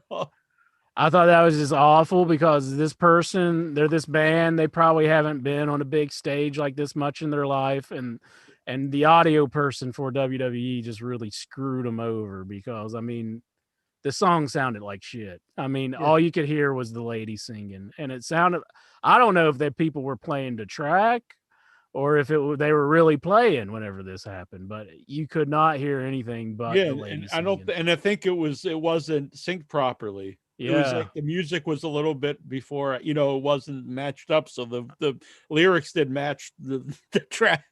And this isn't like the first time WWE's done this to somebody before, too. They've had a lot of bad audio mixes, and it's like, come on, guys, get this shit in order, And it's like, this person's never been on a big show like this, and I'm sure they're destroyed now, because it was a bad audio mix, and it's like, it's not fault to her for the performance. That was her brutality. Exactly. She got a lot of it. So I felt bad for her. I thought that was awful, how they had a terrible audio like that. But so the main event on this one, I've not seen a lot of Bianca Belair, so I don't know a lot about her because I haven't watched NXT for a while. To me, this was the match of WrestleMania, match of that night, and I think the best match, maybe the whole weekend. Bianca Belair versus Sasha Banks. I thought this was excellent. Enjoyable match, yes, it's most definitely. I know she kind of broke character at the beginning, because she was kind of just stunned from being there, and she kind of broke up a little bit, but that's fine. I think it's fitting. Yeah. I mean, because it means a lot to me that I know the person actually cares, that they're where they're at. They're not. I mean, it's like a real life, the boyhood dream back when Michaels was. But that was probably more fakey. But not that it wasn't his dream. But he was like a cocky guy. I doubt he was too emotional about winning the title. But this seemed legit. And she's supposed to be the face, so that's a face Right, so it fits, yeah. response. So it fits. Sasha, I feel Sasha's a better heel. She really Mhm. worked as a good heel in this match. They had great chemistry. Yeah. A huge like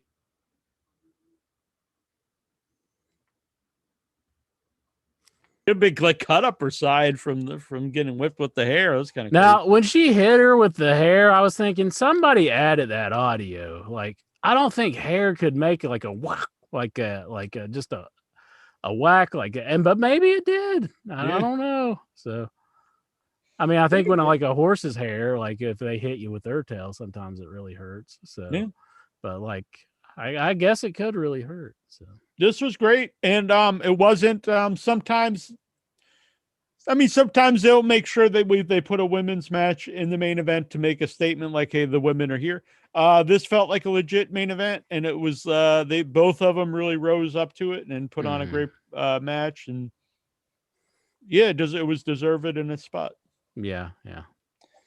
So that was night one, and I was pleasantly surprised. I had a good time. Like I didn't love everything, but overall, I thought it was way better than last year. And it's been so long since we had a show with the fans in the crowd that it felt good to see a WWE show. Definitely. That adds so much. much. I will say the commentary in both nights was atrocious, I thought. Yeah. They were just the pits. And why do they bring out the old people that we like a lot just to be like shuffle backstage again? You know, it's like, and we're left with Corey Graves and Michael Cole. And it was like, they don't need to mix it up so much. It seemed like every match had like a different commentary team. Like, okay, like it just got weird. It's like, did Samoa Joe just keep coming and going? Like, it was weird.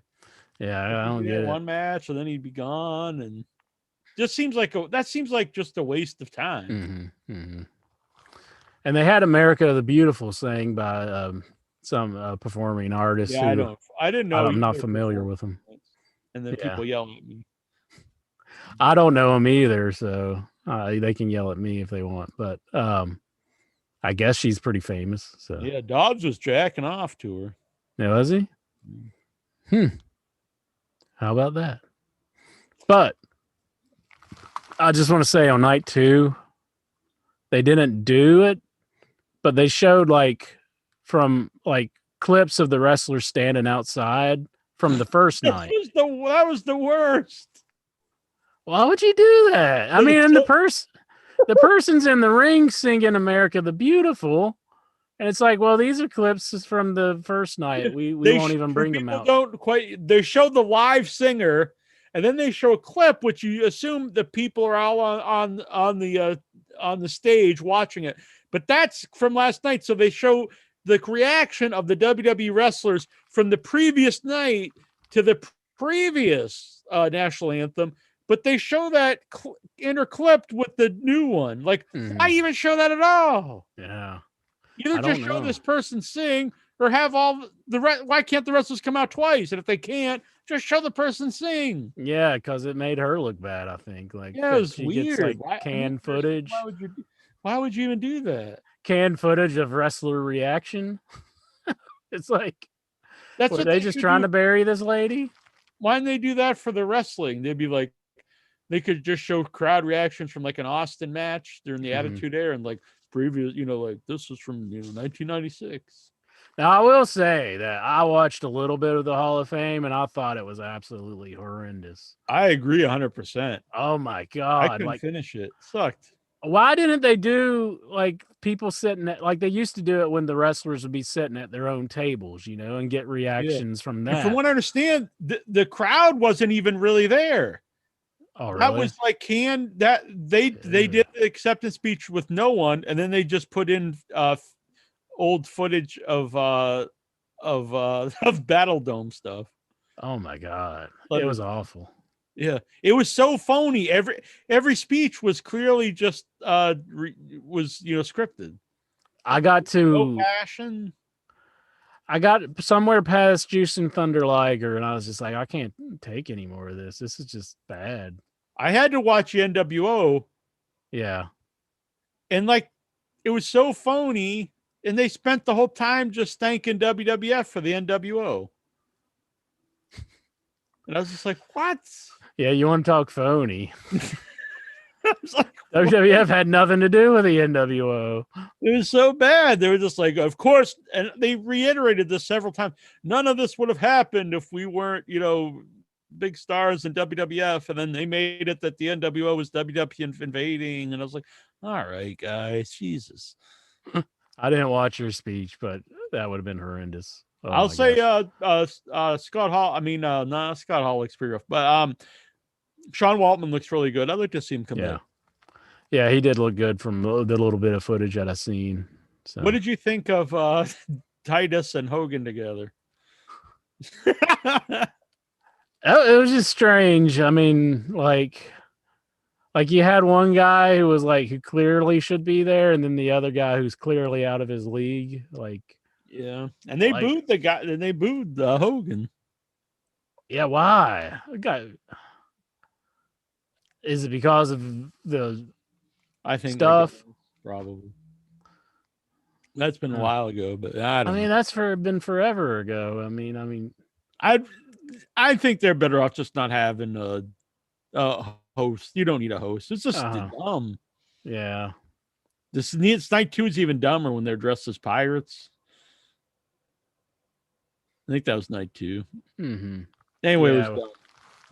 I thought it was funny just to see him come out in a pirate outfit, but like, and then they start doing their promo. I'm like, oh, okay. They're like always, they're ruining it. And poor Bailey. I thought Bailey was like a serious heel. Now she's like a goofball. Yeah, they're kind of turning her into just a goofball anymore because she just has her ding dong show, and then and they had Tamina wrestle twice, and you had Lana and Dana Brooke, and you couldn't have a match for Bailey. Yeah, really. I mean, is she hurt or something? Like, I don't understand why they wouldn't have a match for Bailey instead of that goofy spot. I mean, so she was just there to be like the whipping post for the Bella Twins. Idiot. Oh god. Yeah. Oh my god, the Bella Twins on the Hall of Fame. That was unbearable. Yeah. He just kept giggling and I think that was one of the reasons I was just like, I can't take any more of this. I want to watch the whole thing, but I just couldn't do it. That's right. So cheesy. I used to really look forward to the Hall of Fame. I don't look forward to it that much. I haven't looked forward to it for a few years. I really just watched some of it this year because I haven't watched much wrestling, and not good. So speaking of not good, night 2 opens with probably the worst match on the show. A very, very long ring entrance for Randy Orton. I think they replayed his music more than once. Yeah. And then the Fiend comes out of a Jack in the Box. Jack in the Box, and he's come back from the dead. He's burned alive. They had this crazy feud. Burn him alive. He's been feuding with Alexa Bliss. Randy Orton is, and so to build all this build up, and then so they just have a plain wrestling match. He's burned alive, and she used telekinesis to try to kill Randy Orton, but one RKO puts down the Fiend. I was like, what is this match? It's just shit. Well, there was also the tunnel of like reincarnation or the tunnel of healing. So he's not burned anymore. Yeah, he was burned all up, and as he walked through the tunnel, it all just went away. What do you think if you have the power to take away, to not die from or come back from the dead, and to have a tunnel you can walk through and take away all your burns? And Randy Orton got beat by Alexa Bliss, pinned by Alexa Bliss. Well, don't you think he could beat a guy in a match? He can't even beat a dude. He gets beat by one. The RKO's enough to take him out. This match sucked. Like when Alexa Bliss came out and she had the whole dripping crown thing on her head, and she had all the black stuff running down her face, the black liquid stuff, and then she kind of screwed Bray Wyatt because like he stopped and he stared like and then Randy Orton RKO'd him. So are they going to be fighting against each other, or? This is what I've gathered, because I didn't watch Raw. What I gather from reading the internet is that, I could be wrong. This is this is the knowledge I've got from what I've read, is that Sister Abigail has fully possessed Alexa Bliss, and now Sister Abigail has turned on the Fiend. So I guess the next feud is going to be the Fiend versus Alexa Bliss. Now, who wants to see that? This like 320-pound dude against like this 90-pound woman? Yeah, I don't want to see that. It's going to be like, I thought they couldn't have worse matches. That'll be just the worst thing I've ever seen. Even outside of wrestling, just the worst thing I've seen in my life. I mean, they're totally ruined Alexa Bliss. I mean, her character was like, she was getting over, as just Little Miss Bliss and all that. And now it's just like, I will say I see a lot of fans who are loving it on the. They're loving it. I'm not loving it. I'm not either. But I think this is only going to ruin careers, honestly. I mean, the crowd booed it. They were just openly booing it. And this was, it's bad if you get like, this crowd's the first crowd they've seen in like 2 years, and it's the opening match, and you get them to boo. That's not a good sign. Galgo 13 says Cornette loved it because it's always awesome when someone comes out of a box in wrestling. Was that a Cornette move or something? Well, he always said that when he that's something that Russo always quotes. Oh. If he comes out of a box, he's always over, whatever. Oh, I see. Yeah, that wasn't even done well, because like the music ended, and then he didn't even pop up, and then she kept turning it. Then he kind of slowly popped up. Oh, when she was turning the knob to do it. Yeah. She could barely turn that either, because she's very little. Mm-hmm. What a bunch of shit. She needs more practice handling the pole. I mean, got to turn that maybe pole. She could use her mouth to move it. Might have helped. Nia Jax and Shayna Baszler versus Natalya. Might have helped to get Bray Wyatt to pop up, Mm-hmm. Boing. I don't think I ever want to see a Bray Wyatt match again. There's good praise from Jackie Jones. I don't think I ever want to see a Bray Wyatt match again. No, it's just pitiful stuff. Nia Jax and Shayna Baszler versus Natalya and Tamina. I'll say this was better than I expected it to be, but it was like 2 years long. It felt. It did feel long. I did like the headbutt spot. That's about all I can say. Yeah, I wouldn't say it was good. It wasn't. Yeah. It was better than I expected, but not because I thought it was good. I expected it to be, just awful. But yeah, it was probably the best Tamina match I've seen, but it still wasn't a good match. Which, if you are Tamina and you're on WrestleMania, you best pull out your best match at that point. What was the point of this? So you do 2 nights to build up Tamina and Natalya, and they just lose. They didn't want to take the belts off of them, I guess. Why even bother with this? I don't know.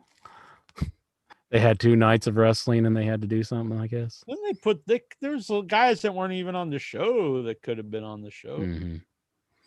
I think Shayna Baszler should be mad at Alexa Bliss for taking her gimmick with all the black paint around her eyes. She has a lot of black paint. They wasted her. She was like so cool in NXT.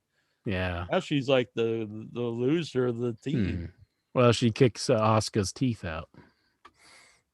I felt bad for Asuka on that one. She posted a video on her YouTube where she was going to the dentist and stuff, and it's like, this poor lady. She had her teeth knocked out, and now she has to go to the dentist to get it fixed and everything. Intro, I think I'm gonna apologize to you and start I'm gonna say I think you were right.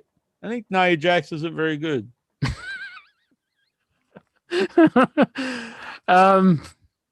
No, I mean she's had good moments where maybe we flip flopped. I don't like her, and now you're like loving her. Well, she's had entertaining spots where I think she's cut funny promos, but yet in the ring I think she's regressed. She's definitely not getting any better. Yeah, maybe she's getting more comfortable and just kind of resting on her, just pounding, just falling on people. Yeah. The next match picked up this night too. I really like this one. Kevin Owens and Sami Zayn. Oh yeah, yeah. I expected more though from it. I will agree with that. I also think overall on night 2, I thought none of the finishes were particularly great, except for the next one was pretty good. But it was like a really lackluster finish. Yeah, like it was just kind of your just getting into the match, and it just yeah. I would have expected more. And it just didn't quite deliver. I mean, we've seen these guys go head to head before in the past, and this is WrestleMania, so they must be pulling out the spots on this match. But it wasn't bad. I'm not going to say it was bad, but I did expect more. Maybe they just didn't have the time given to them. I think that's. I mean, they should have took off 5 or 6 minutes off the other one and added to this one. Yeah, there's no reason for the women's tag match to go for so long and this one to not really. Because we've seen these guys wrestle 100 times, and they can go and they have a little chemistry together. Give it some time. So Sami Zayn's a great heel. I don't understand Logan Paul's involvement. I'm not that familiar with Logan Paul either, but I know like he's had some controversial videos on YouTube that's kind of got him flagged for a few things, but like that's all I really know about him. Yeah, I didn't know anything about him. And then, people call him, yell at me, but I don't know. I didn't know one celebrity on the show. I'm not familiar with Bad Bunny. I'm not familiar. I knew of Logan Paul because I think his brother went to a mall or something like that, and he was filming in the mall that was being like looted at the time or something like that, and he kind of got in some trouble or something. I think that was him. I could be wrong about that. But I really don't know the guy, so I don't know anything about his video. It's like, how's he on YouTube? I watch a lot of YouTube, and I never see anything come up about him. Yeah, I was yelled at like, "Oh, you gotta know him. He's got 22 million followers." Like, I don't fucking know. But I don't know him that well either, but I've heard of him, but I don't know. I heard something like he was in the suicide forest and they found a guy and they start laughing. That's what it's messed up. Yeah. That's people told me this after WrestleMania. The song that they kept playing all both nights that and it's probably like a nice song, but it was not fitting at all for wrestling. It was like this really like kind of upbeat.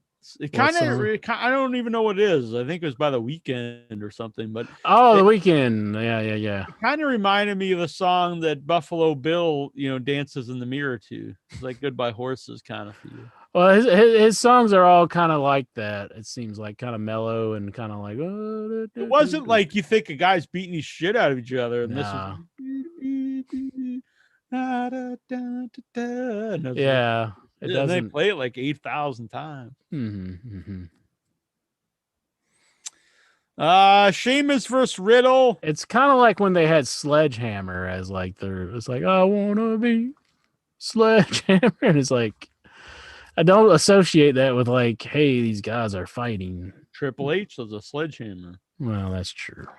But yeah, no, I guess it ties in better in a way. It doesn't. Sheamus and Riddle. I didn't care about this match because I don't care about Sheamus. I fucking hate Riddle. But I'll say they had a good physical match. The Brogue Kick is pretty sweet. Yeah, I hate Riddle's character. I freaking hate his character, but I do think he delivers in the ring. I do think he has good matches. As Norton Rad said and when we were doing the chat, if you never saw Matt Riddle backstage and you only saw his matches, I'd be a fan. Yeah. Totally agree with that. It's really weird they put the belt on him and they took it off already, I thought. For Sheamus, of all people, who's been around forever. Yeah, Stellar Stevens says, Logan Paul, I think he has delved into conspiracy theories a little bit. I guess, commented on his video content. And then him and Jake, I guess that's his brother, box, and WWE loves bringing in boxers. So they do. Has he competed as a boxer? They should just go full force, bring in Alex Jones. That would be good. Alex Jones with Sami Zayn. I think that would get more people interested. I think so. That like- would get more people talking. Yeah, I think people would want to see Alex Jones get punched Yeah. or They pull out the some other gay way around. frogs or something. Yeah. Yeah, maybe. I mean, I think. Would you say Alex Jones is more over on the internet? Oh, I'd say he's more over Oh than yeah. Logan I Paul. mean, that's like a mainstream, like people know. Yeah, him and Rogan smoking pot together. Yeah, smoking some DMT. Yeah. Sheamus and Riddle. So I still don't get Sheamus because then he took pictures with the belt on the internets and he's dressed as, as Peaky Blinders again, like the hoodlum. Yeah. But he always comes out like just playing Sheamus from the I don't get it. Like, shouldn't he just do one or the other? Yeah, I don't understand his attire behind the scenes where he's got the. So is that a Peaky Blinders thing? Maybe he's just a fan of the show and he wants to look like those guys. Probably.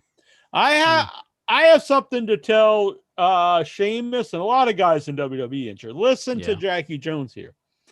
An excellent thing on the network right now is the Steve Austin podcast with Chris Jericho. Sheamus and a lot of people there, Randy Orton, go watch this because there's a lesson to be learned. Chris Jericho has huge longevity in wrestling because he's reinvented himself every time he comes back. There's a different versions of Jericho.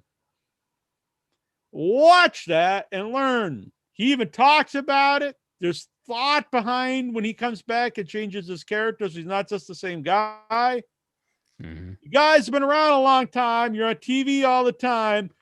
And there's nothing inherently wrong with Sheamus or Randy Orton. They're actually very good wrestlers. They can talk. Randy Orton has charisma. But you've been the same guy forever. You need to reinvent yourself. I'm not saying you come out and you're a fireman or something, but you got to come out and be a little bit different, a little different version of Randy Orton. Go watch the Chris Jericho interview with Steve Austin and think about what he's saying and start taking this to heart. Yeah. You guys are fucking boring. You're stale as can be. And I thought Sheamus had something wrong with his neck, and they're doing that one spot off the top of the rope where he's flipping him over and all this, and it's like it kind of makes me scared for the guy, Yeah, I thought he had like spinal stenosis. Isn't that what they said ended Sting's career? And he came back, and everybody's like, "You can't have Sting come back," but this guy's having matches all the time. Let's see. This was weird. The Nigerian drum fight. Yeah. Oh my God. The ending to this. All right, you got the guy who was on Raw After Dark, the main dude from that show. That's who I thought. I mentioned it in the thing, and people are like, "How do you know that?" That's him. I forget his name on that. He's like Tapa Deepu or Tapa T. Oh yeah, because Bob. It's Tuba.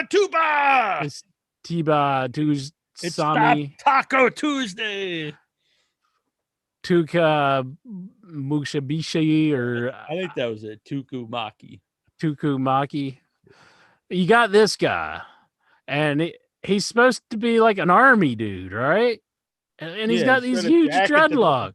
Yeah. It's like, how is he a military man? And he's got these huge dreadlocks and stuff, and they're acting like they don't. They're acting like we don't know who he is. And it's like, we know who he is. He was on the show not but a couple months ago. And he looks exactly the same. He just has an army outfit on. Like, what? I think at least make him cut his nasty hair off and make him look a little different. I mean, would that be too hard? And it's just like, and it's just this terrible gimmick, and it's like, but bro, if you didn't think like the Raw After Midnight or Raw After 10 o'clock or whatever the hell that show was going to get you over, this is not going to get you over either. I mean, you're in a bad spot. New Day's kryptonite are really tall black guys. Yeah, That's what killed them both nights. that's true. Yeah. Man, Is Apollo Taka Crews. I actually Tuku- didn't think that this was. I thought it was dumb, but like I was kind of into the match, and then that guy runs in, and then I was like, "Oh, this sucks." And Did then you it's see? Nigerian, but they have like this big like Asian gong and like window sticks. What's that got to do with Nigeria? I have no idea. And then did you see the spear thing Yeah. that I've been telling you about? I mean, what is that thing? Did you watch the pre-show? Because on the pre-show, so they're talking about this match, and like they don't know what to say, and then Booker T's like, "What am I, chopped liver? Why are you asking me?" Because apparently he knows all about the Nigerian drum match. He starts making up some bullshit, and then JBL and the King are like, I don't know which one said it. Might have been JBL. He's like, "Me and the King, anything we say is gonna get us canceled or something, so we better not say anything." I was just like, "What the fuck?" Like they're basically just like, "We're real racist, so we better not say anything." Yeah. I yeah, and then Booker T started laughing like it was the funniest thing you ever heard. He's like, ah. Those pre-shows are the worst. Yeah, they're bad. Well, this match was just dumb. Like I didn't hate it because it was short and just kind of stupid, but I actually was kind of into it until the run in. I mean, besides like Apollo changing like where he was from and everything else, and like Oh yeah, it's really dumb. The whole setup is dumb. I thought it was well executed by Big E because like they had some promos where he just looked at him and he's like, "I've done beat you this many times, and you're done. You're not getting another match." And I thought that was kind of a cool part about the whole feud. Yeah. But then it just gets ruined by all this other stuff where he's like changing his character and everything. Mm-hmm. And that was Big E's hometown, so it's like, so he. I knew right away. My mom even said, because I was watching with my mom, and she's like, "Oh, he shouldn't have said that because now you know he's gonna lose because WWE never likes their people to win in their I hometown." love it. They love just getting people excited to be in their hometown and just you're losing tonight, pal. Speaking of hometown, I noticed night one they said Shane McMahon was from New York, and I was like, he's always been from, Connecticut. Greenwich, Connecticut. Not that matters, but it's just strange. This next match I was really looking forward to, but I honestly thought it was a big letdown. Was Rhea Ripley versus Asuka? Yeah, like we said, we talked about the intro to Rhea Ripley's her theme music played by the performing artist, and that was just horrendous. Not because of them, but because of the audio mix. But the match wasn't necessarily anything It just too never great. it never got going. It just I don't know if they didn't have chemistry together. It just never clicked. It wasn't like what I say is terrible, but it wasn't good. Yeah. It was fine. But it wasn't like it wasn't memorable, it wasn't like WrestleMania match. And the Rhea Ripley, she got the women's title. She won the belt off of that. Since Rhea Ripley went to Raw, they started plastering like just heavy makeup on her, and it looks weird. Oh yeah, too much makeup. I have not noticed, but I'm normally not watching in high definition, so she's a very small head compared to her body. I like Rhea Ripley.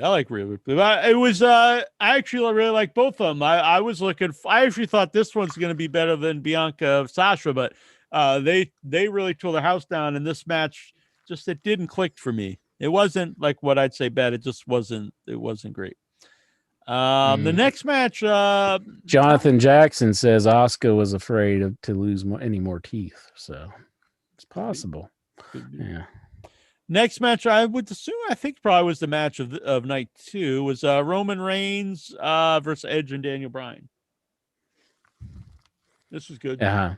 Yeah. Oh, there's parts in the match that I really enjoyed. I probably enjoyed Daniel Bryan's participation in the match more so than anybody else in the match. I agree. I think he's got another run in him as champion. Yeah. And like it just seems I'd like rather see it's him feud fitting. with Roman than I just get Edge out of there and just go Daniel Bryan and Reigns feud. Mm-hmm. Although I do like Edge switching to be more of a heel. I think he's better as a heel. But I he came still out as a don't think. face. Huh? But he came out as a face.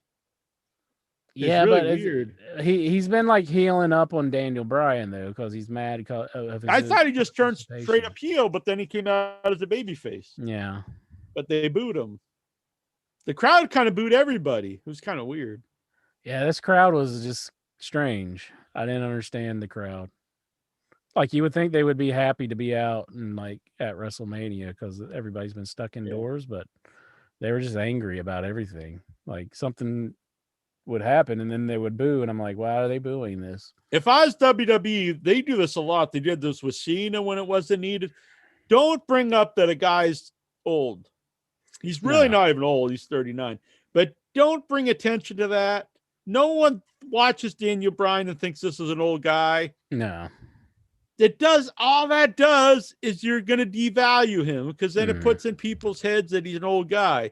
Why? It does nothing. Yeah, Hide the fact. Yeah. Hide it, you know. And it's like you say, like Flair, I mean, he was like, what, 40 or something whenever he first came to WWF, like with the belt.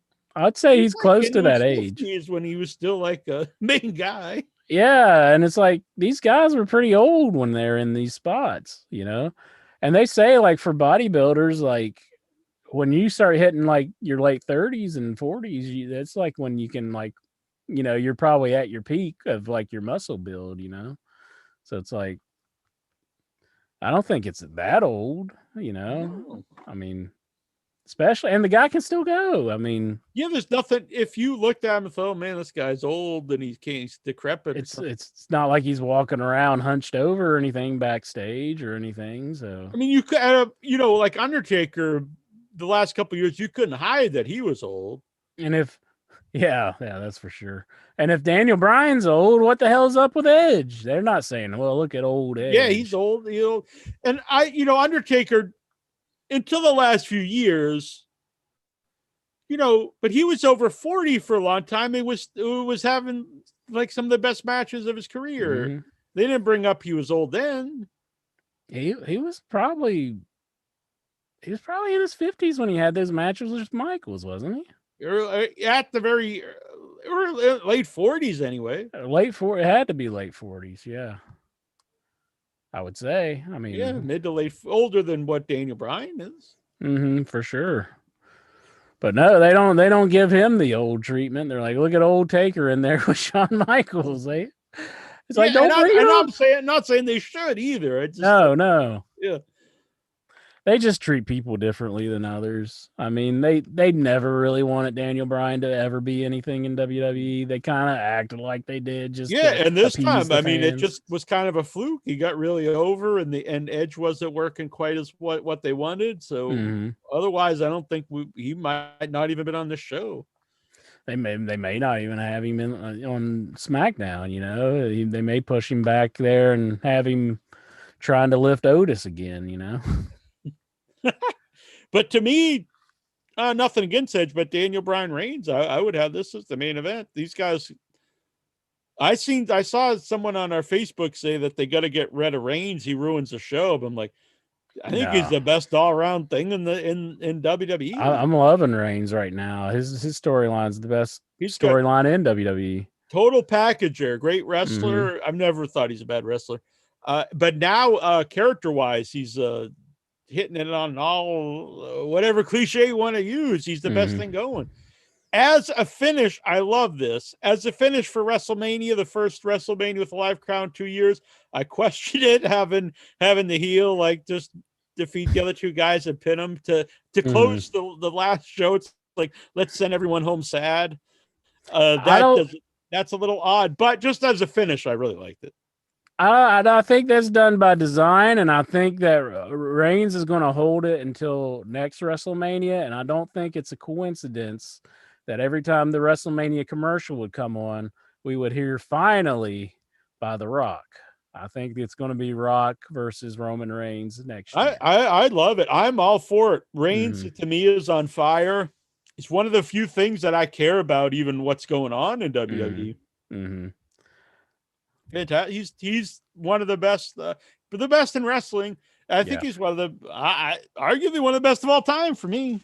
I Most think definitely. it's great stuff. Yeah, I don't see how anybody could be like watching the show and thinking they need to get Reigns off. I think he's the best part of any show. Yeah. No, I mean anytime I watch SmackDown, which I would say SmackDown's the better show for WWE. Around. Mm-hmm. I mean, he helped the ratings. Oh yeah, SmackDown's the better show by far. I mean, it's easier to watch. It's entertaining. Uso's really good with him. Yeah, SmackDown. I'd say it's just like maybe a smidge behind AEW in my like enjoyment of a program. I think SmackDown's been really solid recently. So a big SmackDown fan, but yeah, I feel like maybe Heyman or somebody's writing the show. I don't think it's Vince, but it feels like that when Heyman was writing SmackDown back in the day, like that era. Mm-hmm. So if Paul gets fired and then the show drops in quality, we'll know that was the case. I will say, though, for my buddy Otis, who would come into the Bob Evans and he would be dancing on the tables, pouring pancakes. Came in Brutal Bob? No. Not that Bob Evans. Bob Evans, the restaurant. Oh, okay. I don't think he even knows that Bob Evans. So I don't think he would be doing that. Yeah. But okay, it's cool when you're doing that in the Bob Evans, okay? You're dancing and gyrating and taking pictures with everybody. I got a picture with him and Tucky, the soon-to-be featured endeavor. I feel bad for him, but he was in the Battle Royal. I was like, was he? Lord, this Battle Royal's it's like a bunch of fucking losers. I didn't know he was in the Battle Royal. Yeah, the Battle Royal wasn't even was on SmackDown. He wasn't on that. I watched SmackDown. I don't think I've seen him. Yeah, he was in it, I think. I don't think he was, honestly, because I remember talking to my buddy saying, like, I think he's going to get fired pretty soon because they don't do anything with him. I thought he was in it. I think he was announced. I could be wrong. He was announced for it. Was he? Yeah. But poor Tucky. I think Tucky's days aren't long in WWE. But I'm just going to say this to Otis. If you're listening, Otis, you don't need to gyrate when somebody's singing America the Beautiful in the ring. Like, because they showed him on the camera and he's going. It's like, I know the lady's got her tits out and everything, Otis, but simmer down, my man. Simmer down.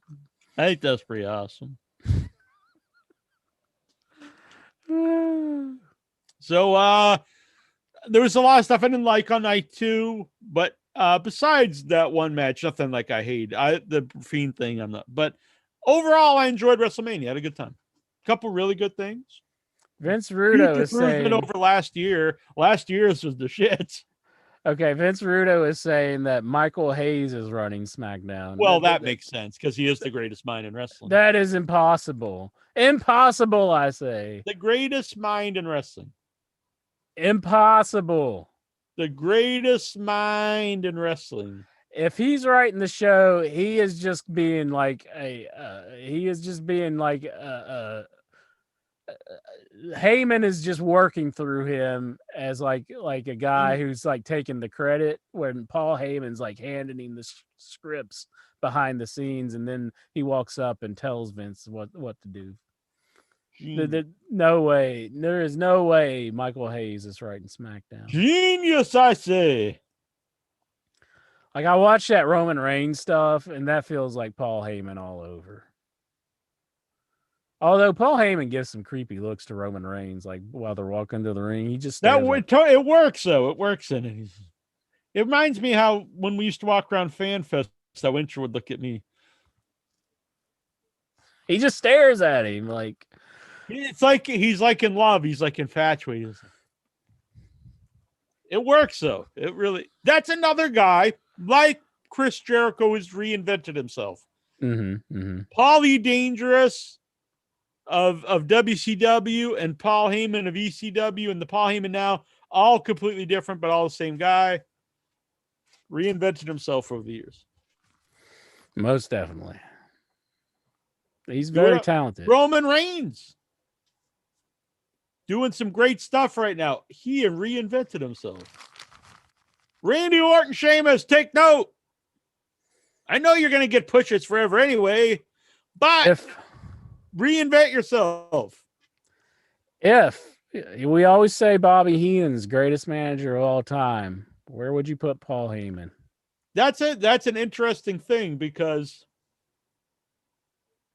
for years I would have always had Cornette right under Heenan. Are you saying? But I don't know. I think Heyman's could arguably be number 2, especially when you put in the longevity. Yeah, he's been at it for a long time, and he's being a manager when managers aren't like on the show hardly anymore. So yeah, and arguably 2 of the biggest draws of the modern era would not have been the same without Paul Heyman. The Brock Lesnar stuff I don't think you can even argue wouldn't have been the same. And I don't know if this would work as well without Heyman. And he doesn't overstep Roman Reigns. Roman Reigns is still the guy. The main focus, yeah. He does his job very well. And Doc Hendricks is not writing SmackDown.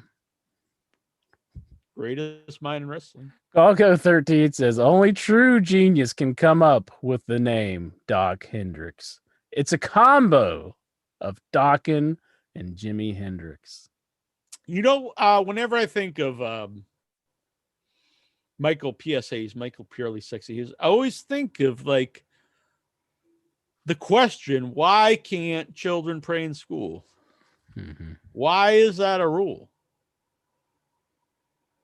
Yeah. You should love him because he's all about praying and stuff.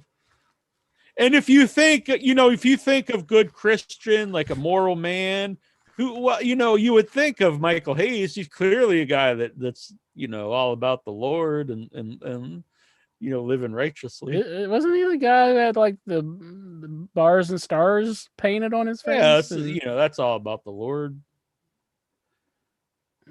Peeing on people, golden showers. It's like rays of love, sun from the Lord. What?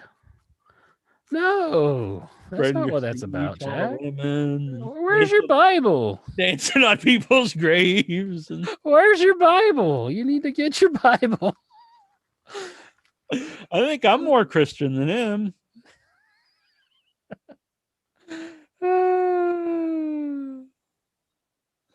Like, I'm pretty sure if Michael Hayes was anywhere else other than wrestling, he would have been canceled a long time ago.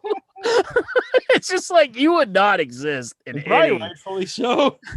In any company other than wrestling. Like you would not make a living anywhere else. Even in wrestling, it's weird because like a lot of he's never been fired, has he? Because I don't think he was fired and came back. He's just never been fired. So. Like, could you see him like strutting into the Krispy Kremes with the rebel flag on his face? And he's like, "Oh yeah, I'm here to give some donuts. Yeah, let's sell some donuts."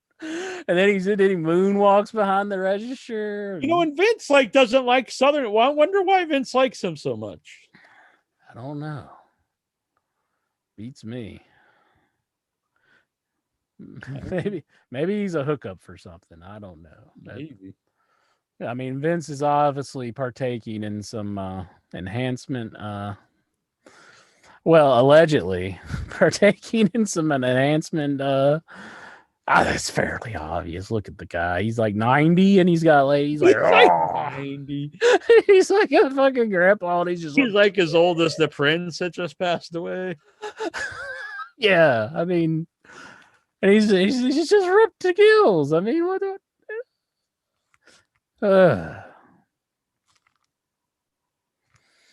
This just came up on our Facebook group.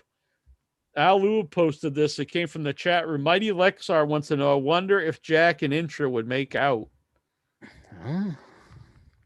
What? No. Man, Lexar's getting some weird fantasies. I mean, last week you posted some pictures of us in some pretty intimate situations, and I wish you wouldn't have to ruin moments like that every now and then where we're in these situations because it was a special night, and you're just posting on the internet for everybody to see. Exactly. So I wish you wouldn't do that every time, though. So I didn't watch all just leave WrestleMania. these special moments for us. I watched WrestleMania 1 and 2. I watched a lot of the Hall of Fame, not the whole thing. I didn't watch the Raw, the SmackDown, or any of the NXT shows.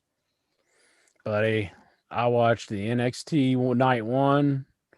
I did not see night 2. I was trying to watch it, but it didn't happen. I watched AEW Wednesday I watch night. AEW too, but I didn't consider that WrestleMania week. I watched Raw. I watched SmackDown. I didn't watch Raw from this week. Did they go back to just no crowd again? Like, that's rough. Good question. This is the first ever time I didn't watch Raw after WrestleMania. Yeah, I imagine they just went back to just being filmed in the studio. Really in weird. Thunderdome. Like, how does this make sense? How can they allow them to do WrestleMania with a crowd, but then they're not allowed to do other shows? It's either one way or the other. Either you can do shows with some type of crowd or you can't. I think it's because it was outside. Well, then why can't they just do shows outside then? Yeah, I don't see why they don't do that. Like, just I think it's they paid them off to, like, this is WrestleMania, give us a crowd. And those people were not spread out. Like, not at all. And most of them didn't have masks either. Like, you would look at, like, when Michael Cole and Corey Graves was doing their, like, segments, and like you would look at the people standing directly behind them, and they do not have a mask on. Michael Cole was really bad on commentary. He, like, messed up. He made you think finishers weren't right. And he's bad. And just throwing out cliches. I know Corey corrected him once and said that's a Michinoku driver, like, before the internet slays you or whatever.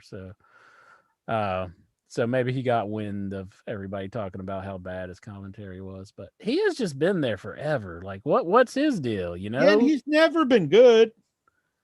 I've never been like, oh, well, this is a good commentary provided by Michael Cole here. I mean, nobody, I don't know of any fan that likes him. Like, the only time he was good was when he was being a heel and he was getting beat up by Jerry Lawler, That's about the only time I've ever liked Michael Cole. Yeah. And you remember how he used to bury Daniel Bryan so, like, hard on the microphone? I mean, he was just like, anytime Daniel Bryan would come out, like, they're like, look at this nerd, he'll never get laid and all of this stuff. And, like, what was the deal with that? Now he's putting Daniel Bryan over like he's made out of gold, except when he's calling him old and everything. Right.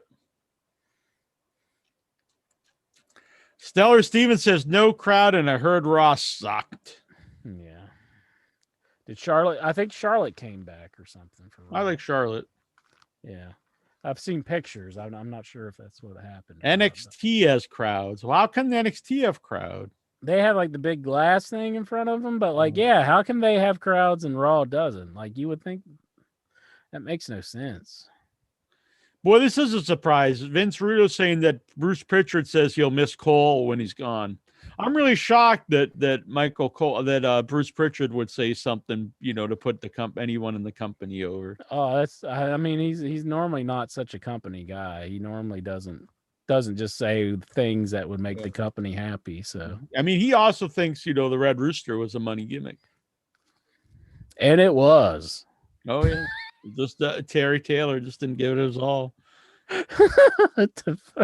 There is no way anybody could honestly think the Red Rooster was, like, a good gimmick. Like, good God. Like, that was purely designed just to bury somebody. Oh, I mean, like, and Terry Taylor, he wasn't, like, as talented as Dusty, where he could come out and be dancing in his polka dots and get it over with, But, like, Terry Taylor, he comes out as a rooster. I mean, that like, could Dusty Rhodes pull off the rooster? The Red Rooster? No, no one could. No, like, you're a rooster, you're a chicken man. I think that's like Vince McMahon, like if he wants, like, a Kraken kind of trap to stick people in where it just grabs the tentacles and then you're just done. It's the Red Rooster. just like it's just like, oh, you're gonna be the Red Rooster, pal. You know you're dead. And I watched Career's the over. broken back or the broken skull, whatever the hell it is. That's not a badass idea, Jack. Broken back skull thing. And it was over 2 hours, and I was glued. It was great. I did not watch it, but I was interested in seeing it, so I probably will check it out later. Really good. I really enjoyed it a lot. Jericho came off great. Kudos WWE for letting him do it. He talked about AEW a lot. A lot. Okay. Good. Really good. Covered his whole career. Oh, excellent. It occurred to me though, shoot interviews used to be like I guess an independent thing. Like are a video and different, commentaries. kayfabe commentaries and stuff. And then it was a podcast thing, like In Your Head, put out a lot of these. Now the WWF has grabbed onto this and they really just do it themselves. Yeah. It's kind of weird. Bastards. Because that was our thing. This was a straight up shoot interview, it started it starts with AEW, but then it starts at the beginning of his career and works his way through. It's as if like WWE just took their foot and they stepped on the Roach Motel, and it's like they just demolished all the shoot interviews except for a few of those little cockroaches that scurried out. True. And they're still sticking around. The argument they did it with independent wrestling too. NXT really is independent wrestling on a big scale, or AEW too. Let's see. We're gonna bring in the callers now. Bring in these. Let's bring them on. The Eddieverse, I love. That we could talk some AEW with them, or hear some WrestleMania opinions. But WrestleMania, fighting to survive. Bump it up, bump it up. Chris Jericho's promo as a face for the Inner Circle. How'd you feel about that? This was great. Mm-hmm. Good stuff. I loved it. He was on fire. I liked how he's making fun of MJF spray tan. I thought that was pretty good. So a lot of good stuff with that.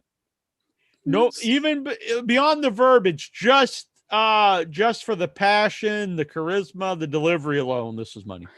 I think Jack Swagger's face sold it for everybody.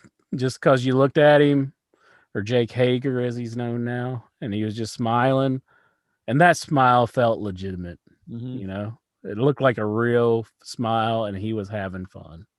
I agree. This was good stuff. I was all about it. Steven Butler, Steven Butler, Batman.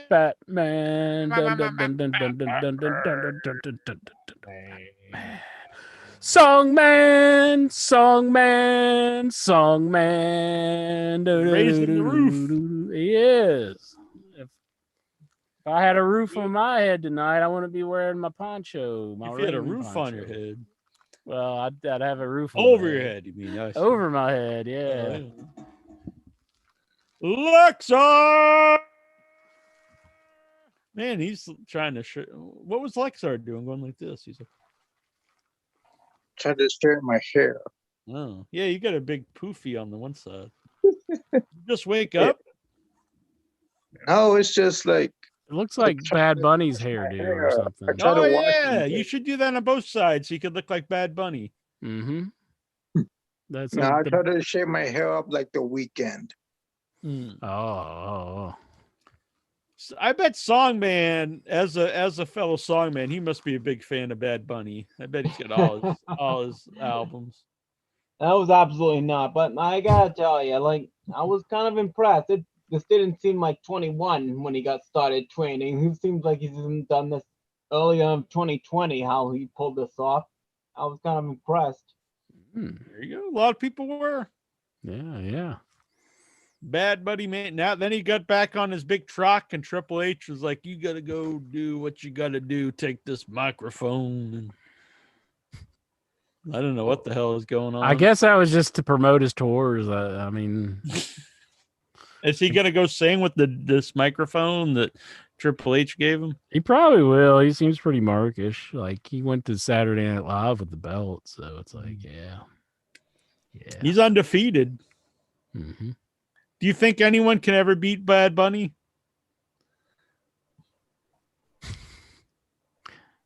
We'll find out. He They should wouldn't have drop. saved the streak for Bad Bunny to win. If like he Mhm. would have beat Taker, ended the streak. And then rap about Booker T afterwards. Yeah, Booker T. T staying there. All I know about what that song's about is it's about Booker T because you hear him say Booker T at one point, and then he Lexar should translate it for us because he's yeah. a Spanish speaker. What's here. he saying about Booker T in that song, Lexar? I never heard of it. We need to get the lyrics for Lexar so he can tell us what it's about. Maybe I'll Google the lyrics to Bad Bunny. And I was at a Portuguese grocery store today. Oh, yeah? interesting. What do they sell there? Lots of meats, coffees, spices, vegetables, fruits. Good stuff. I went to the Brazilian Grill, which was right next to it. My brother and I. It's good times. One we have never been to before. Bruce Briscoe, what up, Jackie Jones? Are these characters your stable for AEW? Yes, this is the in your head stable intro. The Headyverse. Hell yeah. Booyakasa. All right. So what's on your mind, Stevie? You're looking kind of sleepy. You're on mute, my man. You like intro. You're on mute. You ain't even got a poncho to blame it on. A rain jacket. The hell is he doing? I don't know. He really this can't guy, figure out how to get Lexar? that mute off. Song man, we can hear you. What's happening, my There, now I'm unmuted. I'm sorry. That's the first time. So what's going on, boy? So I watched a lot of wrestling, Raw, In Your Head. I tried to watch the Hall of Fame, although I fell asleep. I think it was night 2, Good. the second one, the 2021 one. Mm-hmm. Kind of nodded off there. Maybe I'll watch. Maybe not. I'll come back and watch it. Both nights of NXT Takeover. I kind of took off SmackDown. I needed a break from wrestling, and then both nights of Monday night of WrestleMania. And I've got to say, yeah, night 1 better than Heel Mania night 2, where all the heels, most of the heels won. Bad Bunny, yeah, I was impressed. I mean, for celebrities who get into the ring and wrestle, my expectations are low, but I was impressed. I mean, not only was he, not embarrassing himself, but he was actually kind of athletic. You could tell he was at least making an effort to, So if you take Bad Bunny and you take somebody like Shaq, I'm going to say Shaq was better. I agree. I think Lawrence Taylor was better. Yeah, LT. So, I mean, I think this was someone doing moves. Yeah, but that's a good way it to put good? it. He was a guy who learned how to do moves, and he was doing exactly what he probably learned how to do. But yeah, yeah, I kind of had to laugh when you were mentioning the women's tag. Like, I knew it was going to be bad. I knew, and why? Even Lexar couldn't like that, and he's like the WWE mark of the group. I expected Tamina and Natty to win on night 1 because they got this. Oh, you were all about this team last week. I expected them to win, and sure enough, they did. And I expected the match in night 2 to be bad, and it was. But and it was long. And but they painted themselves in a corner because, okay, going from there, what do they have now for Nia Jackson and Shayna Baszler, other than for the two of them to turn on each other and feud because they've beaten all the tag teams? you can't manufacture. Well, you'd have to manufacture brand new tag teams to take them on because they beat them all now. So, like, unless Who's yeah, I Lexar, your kitty's hungry. here. So Who's kitty's Steven- hungry? I think Oh, Steven- there she is. Uh, Meow. Did the cat watch WrestleMania? She visits when I'm up here. Yeah. Meow. So, I probably thought it was meow. Lexar. And I did enjoy. Yeah, I was surprised as soon as Edge walked out night 2. He acted like a baby face. Yeah, that's what I said. Mhm. Like he's supposed to be a Kinda like it. heel. Somebody should have told him, you're supposed to be a heel in this match. But he comes out and he's all babyface Edge right from the moment he comes out. and I just thought the fans are gonna cheer him. They're gonna, and I actually did. It's like I didn't. Of all the 3 guys I wanted to win, again, I wanted Edge to win. yeah. He was probably my third to win. Yeah. As far as But then- who I wanted to win, But I know you guys liked the match, and the match was really good. But like Roman Reigns' title matches are now basically, it's like a carbon copy of the previous one, where I don't agree with that. he's relying on like somebody. Like, didn't Edge take out Jey Uso? Like, yeah, he did. And like, Yeah, but it was a he got three-way taken match. out. Like the referees and all those people grabbed Jey Uso and they took him out, and then he comes back like nothing happened. And Yeah, but it was like 20 minutes later. yeah, I know, but still, like, that's one thing about Roman Reigns is now, again, going forward, who's gonna take him on next, because he just destroyed the 2 guys who are his challengers. Well, So, my only like- complaint about this is the thing, like, I know you said it, Jackie, like, my only complaint about this is, why the fuck did they mess this up after a month build up to this? Like, maybe for the whole card, and this was the longest build up they did. They ruined the Fiend and Oh yeah, that was worst. I do not understand this at all. And then what we saw on Raw with the Funhouse back, I didn't like see one of those those. incidents, like nothing even happened last night. This was nothing. Well, yeah, it was like, Were they it was just like back? the previous night didn't even happen. They Yeah. they were back together, the Fiend and Alexa, or what? No, the Firefly Funhouse was back, and red sweater Bray Wyatt was back. Like, the Fiend, no sign of the Fiend, no, nothing at all. So, yeah. Strange. And Alexa now has her own segment, and she has a new friend named Lily. Lily. Yeah, Oh, Lily. yeah. Oh, now and Steven, I can you brought never up the hear tag team, by Lily the way. without thinking of Herman Muster going, Lily.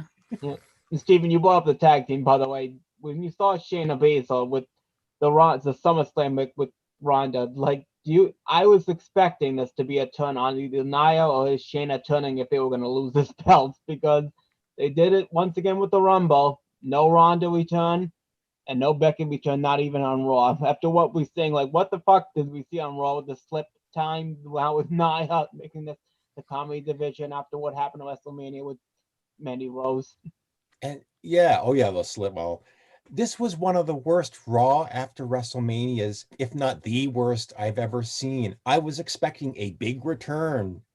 As somebody, and it wasn't the Viking Raiders, unfortunately, but I was expecting a big return. Like, please, like, inject some The life Viking into the Raiders show. returned? Yeah, the Viking Raider returned and Charlotte returned. Oh yeah, Charlotte, that's a big return. Yeah. Well, I'm just hoping to God after I missed it this before we went on the up, but I think Roderick Strong is getting called up. But I'm just begging for this, not for another job, because I've been a huge fan of him ever since he debuted. I'm Yeah. just hoping he doesn't get this job. I don't see Roderick Strong doing well at all on Raw or Oh. SmackDown. Probably not. No. Yeah, he left NXT tonight. Oh. He was in William Rico's office, and like he just gave his walking papers to Rico. Said, "I'm out." Uh-oh. Interesting. He's going to Monday Night Raw or SmackDown. Hopefully it's SmackDown. I think they would actually use him on SmackDown right now, but Raw, nah. Be It doing won't jobs be to good Bobby there. Lashley. What if he would feud with Reigns? Roderick Strong versus Roman Reigns. Eh, Not that early. too early, yeah. Too early.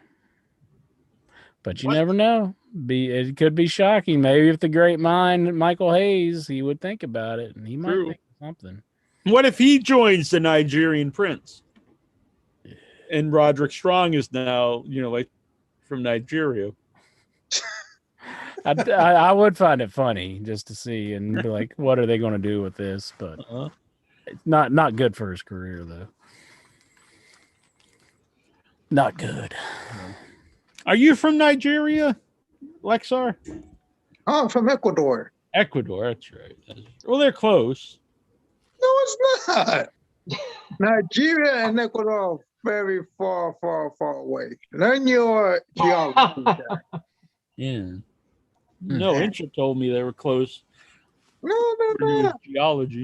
I'm more closer to Brazil. Yeah, every class that I had in geography, they always said that they're right beside each other. They're like next door neighbors.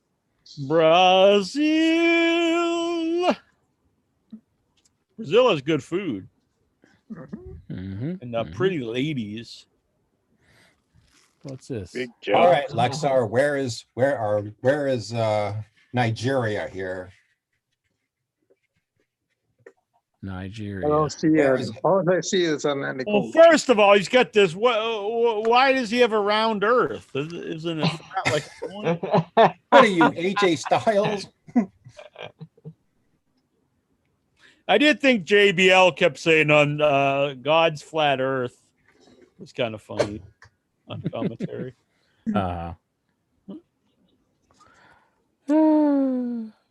Man. Do you think we have any flat earthers in the Headyverse? Probably Tazo. I think even Tazo wouldn't say that the Earth is flat. Yeah. Yeah. Lexar, do you think the Earth's flat, or are you a round earther, man? I'm a round earther, man. I've been to different countries. I've been to Toronto. I've been to Germany. Toronto is a city, not a country. Whatever. Canada. You've been to Toronto. Germany? Yeah, I've been to Germany. Huh. But I kicked myself because we went to I was in That's I was in a church group, Mm-hmm. and like every 2 years we would go to like different countries to see the Pope, John Paul II. Oh, really? Yeah. Mhm. That's interest, boy. The That's the Pope. whole that's the whole JP too. purpose of going to all those countries is just to listen and hear the Pope Mhm. in mass. So everybody we doing this barbecues and all that stuff during the summer to raise money. But I will be kicking myself that time they went to Germany because I hear they had very, very good beer. Just real good beer. Damn. Nigeria, right here. Here's Nigeria. This is That's where I'm from. Nigeria.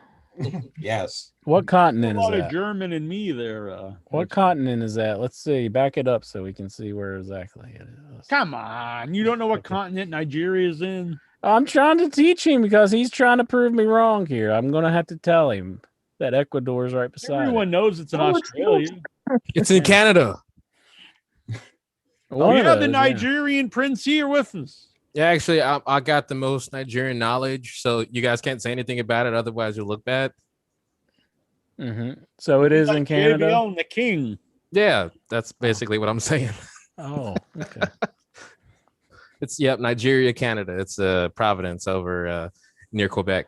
Yeah. Oh. That's why they had the drums. Oh yeah, of See, course. Steven still doesn't believe you. He's looking at his globe. He's trying to find Are it. Singapore canes big in Nigeria? Oh yeah, they're big, Africa. almost as big as what are the steel chairs? You wouldn't expect it, but steel chairs and Singapore canes, they're a huge export from Nigeria. Sandman must have been huge in Nigeria. Oh, nah. They call him the great usurper. We don't talk about Sandman from Nigeria, Canada. No, okay. Well, anyway, I had to hop on because I heard so much blasphemy about Bad Bunny. That's Oh wrong. man, I You know know. we got the biggest bad, but not even Mark. He's just like the Bad Bunny lover. Super fan. Super Yeah. fan. He's like the Vladimir of Bad Bunny. There you go. Oh my goodness. See, He has he's his own documentary. in one match in WWE. I was like, and they then made a left to do documentary about tour. this girl who works at Hooters, and I thought that was weird. But they're like, fuck it, we'll just make a documentary about this fan. We're That's running out of people to make documentaries on, Yeah, let's make one about the guy who spent the most money on us. Mm-hmm. So, It's a good way to get a- Vladimir of Bad Bunny, what did you think of this? They, Well- they didn't even make a documentary about the fan that wears a green shirt. And Well, there Still- you go. That would be a good documentary. The They gotta fan find who that wears a guy. green shirt. The movie. The random green. He doesn't have a name. That's just him. Yeah, you know? green. I'd rather see Hat Guy's movie, but Mm-hmm. I know, but give me the tie dye guy. He always kind of smelt bad. tie that guy. Yeah, he's like He's a kind very of a big muscular. bodybuilder guy with like a blonde like mullet. And he always wore tie dyes. Oh yikes! I used to see him at Mohegan Sun a lot. You said he stank. Yeah, he looked like he stunk too. Like you could tell, like he didn't shower often, and he always had the same tie dye shirt. do you ever talk to him? No, I mean I said hi or something, but guy seemed like a real asshole. Yeah. Probably was. I mean, only real assholes wear tie dye. Yeah, I said it. I should tie dye. Hey, you said it, not me. The Dudleys? Well, I mean they're clearly assholes. I like them. I wouldn't say the Dudleys look like nice guys. You wouldn't? Nah.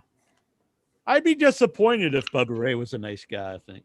He took on the name Bully because he was a nice guy. Right. It's like Incher.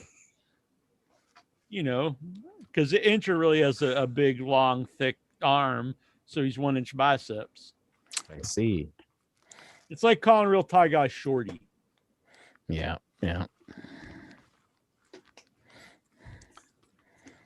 So, J.J. Jackson, It's a lot of J's. the triple J, J.J. Jackson.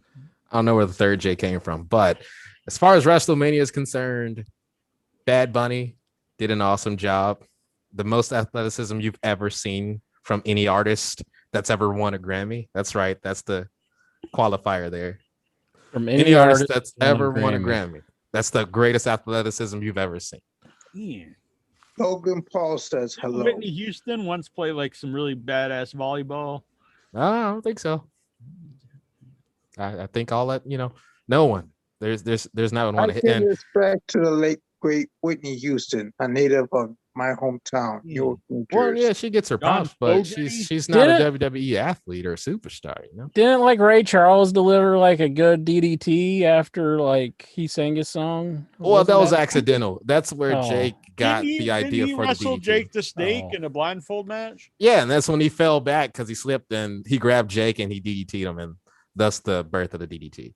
Yeah. I think I But remember seeing Ray that. couldn't see that Jake actually stole his move. So I heard hey, they edit that off the network for some The reason. DDT? That Ray Charles giving Jake the DDT. Because they thought it was blackface. well, yeah, it was a different time too. Like there were a lot Yeah. of And somebody's like, no, that's an actual black guy. yeah, they But just for couldn't see. Some reason it's still not on there. I mean, what's up with Peacock? I mean, come on now.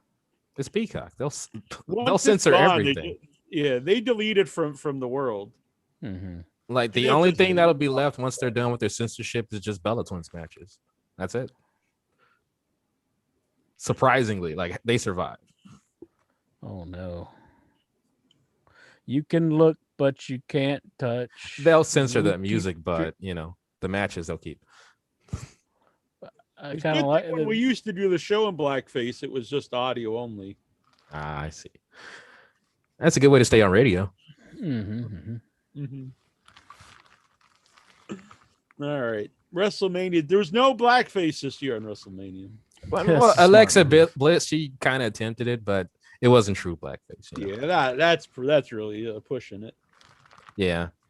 One of the members of the Heavyverse said, since it's magic, it doesn't count as blackface. You know. I think. Yeah. Jeez.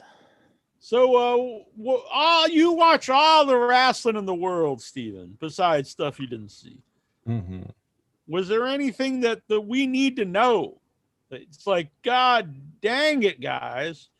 You got to watch this. I cleaned that up because, Intro doesn't like me to say. Well, next month could be entitled Rematch Mania, because I guess Drew's going to take. I believe they've actually renamed Backlash. It's called WrestleMania Backlash. That's not a bit. That's reality. Yep, Oh, that's wow. true. And it's just going to be rematches. Drew's going to take on Bobby Lashley in their third and another match. I'm sure there's going to be other rematches. I hope we get to see the Fiend again. Yeah. You wanted the Fiend to return now? You're hating on the Fiend, so now you're the that was biggest called Fiend sarcasm. Fan? Oh, Because I fucking hate that guy. Everybody loves the Fiend. What do you mean? I would honestly rather see Bad Bunny. That's true. I mean, everyone would, but he's got a tour to run, so. I want him to come out and sing one of those songs I don't understand. The Fiend? No. I don't think he sang a song that I didn't understand. The Bad Bunny. I was hoping he performed too, but I guess they had too many artists out, so. Yeah, they couldn't take up, BB, the EMT, and. Although, like you were mentioning earlier, since Tamina pulled double duty, I was hoping maybe Bad Bunny could, but yeah, I don't know. Well, I mean, even though Bad Bunny you're all about him, he's no Tamina. Yeah, but that is true. He is no Tamina, not even close. Yikes. Did Meatloaf win a Grammy? When I think athletic, I think of Meatloaf. Yeah, but didn't he take an RKO from Randy Orton or something? Did he really? I think he did. Did he win a Grammy? But you don't really got to be too athletic to take an RKO. I mean, you just got to flop on the ground. I don't know about that. Just think about all the RKOs that were delivered to. Let me see. Who was that? Who just gave like the worst finish to an RKO? He rode the bike around in Rocky Horror Picture Show. That's some athleticism, right? Yeah, it is great to be able to ride a bike. Didn't he say he got the name Meatloaf from like being on a football team and they just started calling him Meatloaf? Oh, I thought he goes gets fat. Oh, his name is Robert Paulson. He's beating some ass in that. He is. Got big floppy tits in that movie. With his titties, and he was beating ass. Oh man. I'm gonna pound that inch your ass. What? In a nice way. That's not a nice way to put that. I'm gonna make sweet love to Intra's rectum. Oh, how lucky am I? So, man, was there anything you wanted to add to this conversation? Well, you brought up Tamina earlier, but after all these years Tamina's been in the business, I was really shocked how big of a reaction she got during that match. Like, that was shocked that people were chanting you just like for her. That was Well, it just goes to show anything can happen in the WWE. Yes, that's true. Kind of made me just sad for the fans. Yeah. Just think about this. These fans were so hard up for live wrestling, they're chanting for Tamina. But WWE made them boo for a match with The Fiend. That's how bad that match was. They're like, we are so excited to be here. We're going to chant for Tamina. But good Lord, guys, we can't get into this. Yeah. And we're going to boo Hogan out of the building two nights in a row. He needs to get booed. He's not as much of a superstar as Titus, Titus, the Hall of Famer. Titus, the Warrior Award recipient O'Neal. And who's the old guy with the toupee that got the Warrior Award?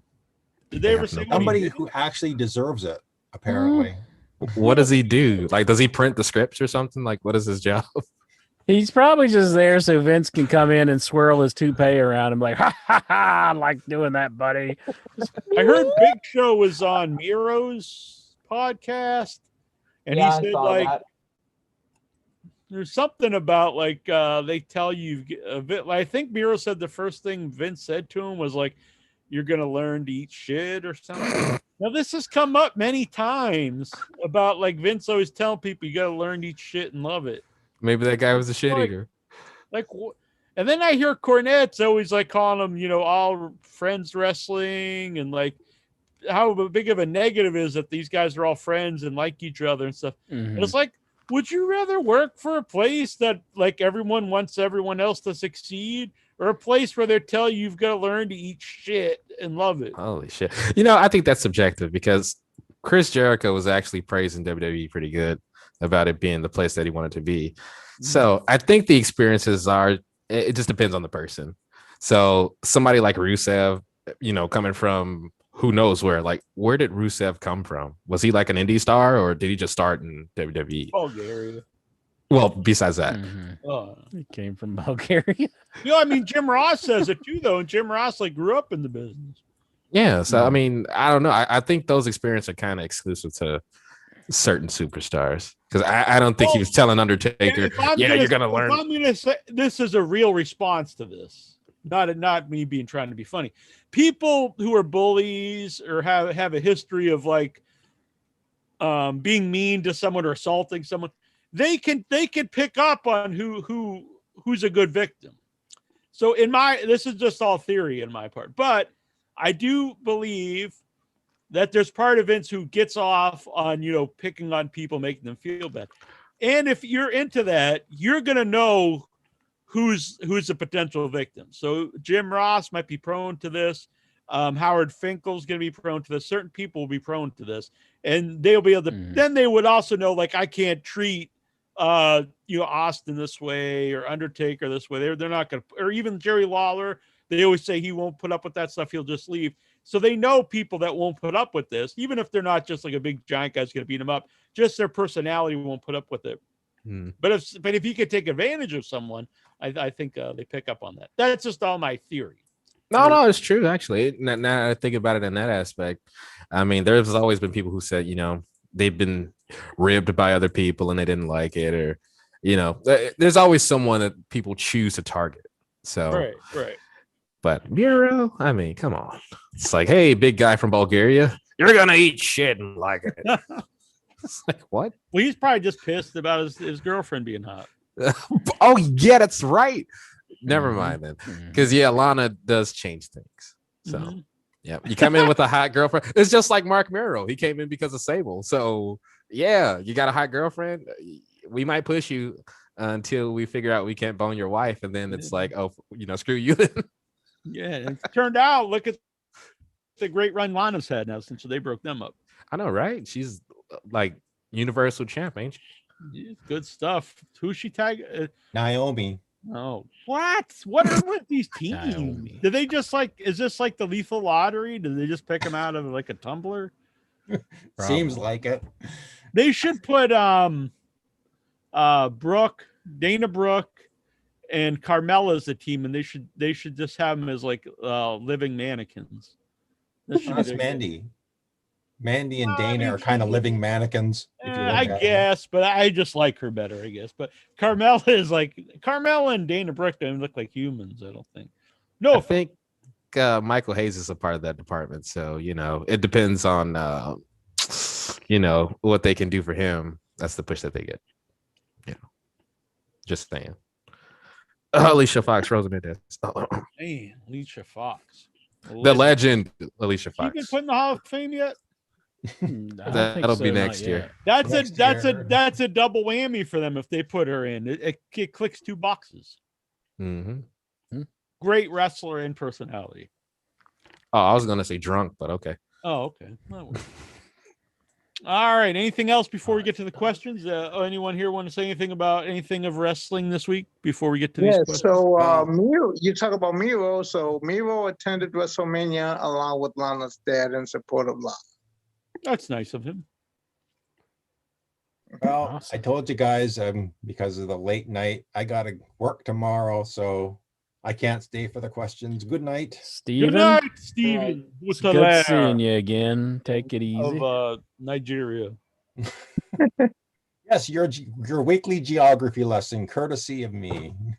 Mhm. Okay. Nigeria, good night. Alberta, Good night. Canada. Good night. Good night. If I can be serious for a minute. Mhm.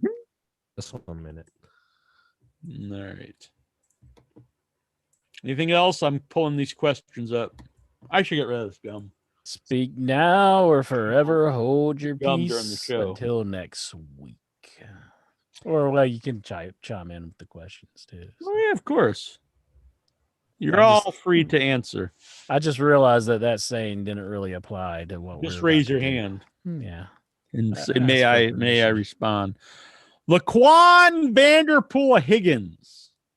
That's a no. I think he's a fake Nigerian, if you catch my drift. Who would win in a shoot street fight between Tony Khan and Stephanie McMahon? Stephanie. It's a tough one.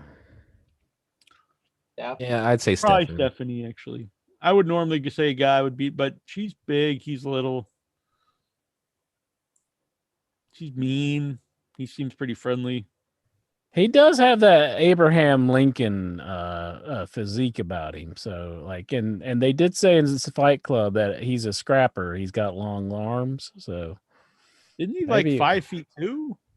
I thought he was a tall dude, like, and he's kind of lanky. Tony Is he? Khan? No, he's short. Is he short? Yeah. Oh, well, that just shoots my theory all to shit. Yeah, I don't know what the hell you're talking about. He could wear a stovetop hat, and maybe Stephanie would punch that. That does and- help in fights. Yeah. I've never lost a fight wearing a top hat or stovepipe hat. Uh-huh. When I was in Main Street Hyannis a few years back, we went to this antique shop, and they had a stovepipe hat from the 1800s, and I was gonna buy it, but it was very expensive. But the main part was it was like size 8.5 or something. People had really little heads back in the day. Mm-hmm. Well, you said your head shrank, so maybe you It's could go still- in and that's buy still it. too small, but yeah, Huh. my head. It's weird because all my hats are too big now. Like fitted hats. I used to wear 7 and 5/8, Mhm. 7.5 sometimes on the fitted hats. They're too big. They like roll on my head like a bowl. They go over my Oh. ears. Maybe somebody put a curse on you and it's shrinking your head. Yes, when I lost the weight, I didn't think that like there'd be fat in my head. Do they make like a hat belt, You're a little smaller too. What? like a belt that goes on your hat, and you just be like, Just like tight. Like the little Yeah. leprechaun hats, just that's true. There is a belt on that hat. That's just for looks, though, ain't it? I don't know, it's for head tightening. Just head there tight. we go. Yeah. Has any of those ever been functional? I'm wondering. Yeah, on real leprechauns. Oh, okay. Well, we have to get Hornswoggle on and ask him if he ever had one of those. Would that be funny if we had him on and just asked all questions like we thought he really was a leprechaun? And he answered them too. Like, you guys are fucking douchebags. He just hangs up. What? What do you mean? He'd probably get a kick out of it. Yeah. 2 is Nick. Or he'd get us canceled. Well, you're not supposed to say midget. Little person. Canceled. Is Nick Aldis Magnus from TNA a guy who you want to see in WWE or AEW? Nope. Well, he said he'd never go to AEW, so No, I Didn't think he? he's fine in NWA. yeah. I mean, at one time I would have thought that he would have, but I don't know. I know he's no-showed us several times, so fuck Oh, that yeah. guy. So how does that work? I- Like he's like, yeah, I'm gonna get Yeah, on I this show asked him to next come season. on. He's all into it, and then he just doesn't do it. I never understood that. Like, I get if you don't want to do something, you just say don't want to do it. Mhm. or don't reply, I would just say don't want to do it. But I never understood anyone who agrees to do something and just doesn't show up. To me, it's very unprofessional. Mhm. If you give someone your word, no matter what level that is, even if it was like some goof and like a kid or something, you should show up. 3, you want to check Thunder Rosa's temperature the old-fashioned way, up the booty. I know Lexar does. That's not a thermometer intro. That's his penis. Yep. Penis. Oh, the speaker. What was that Okay. hand gesture? He was like, Well, I cannot show my real penis on YouTube. That would no. take off. Yes, you can. Go ahead, whip it out. No. Let us see it. I'll pause it quick and we can. No.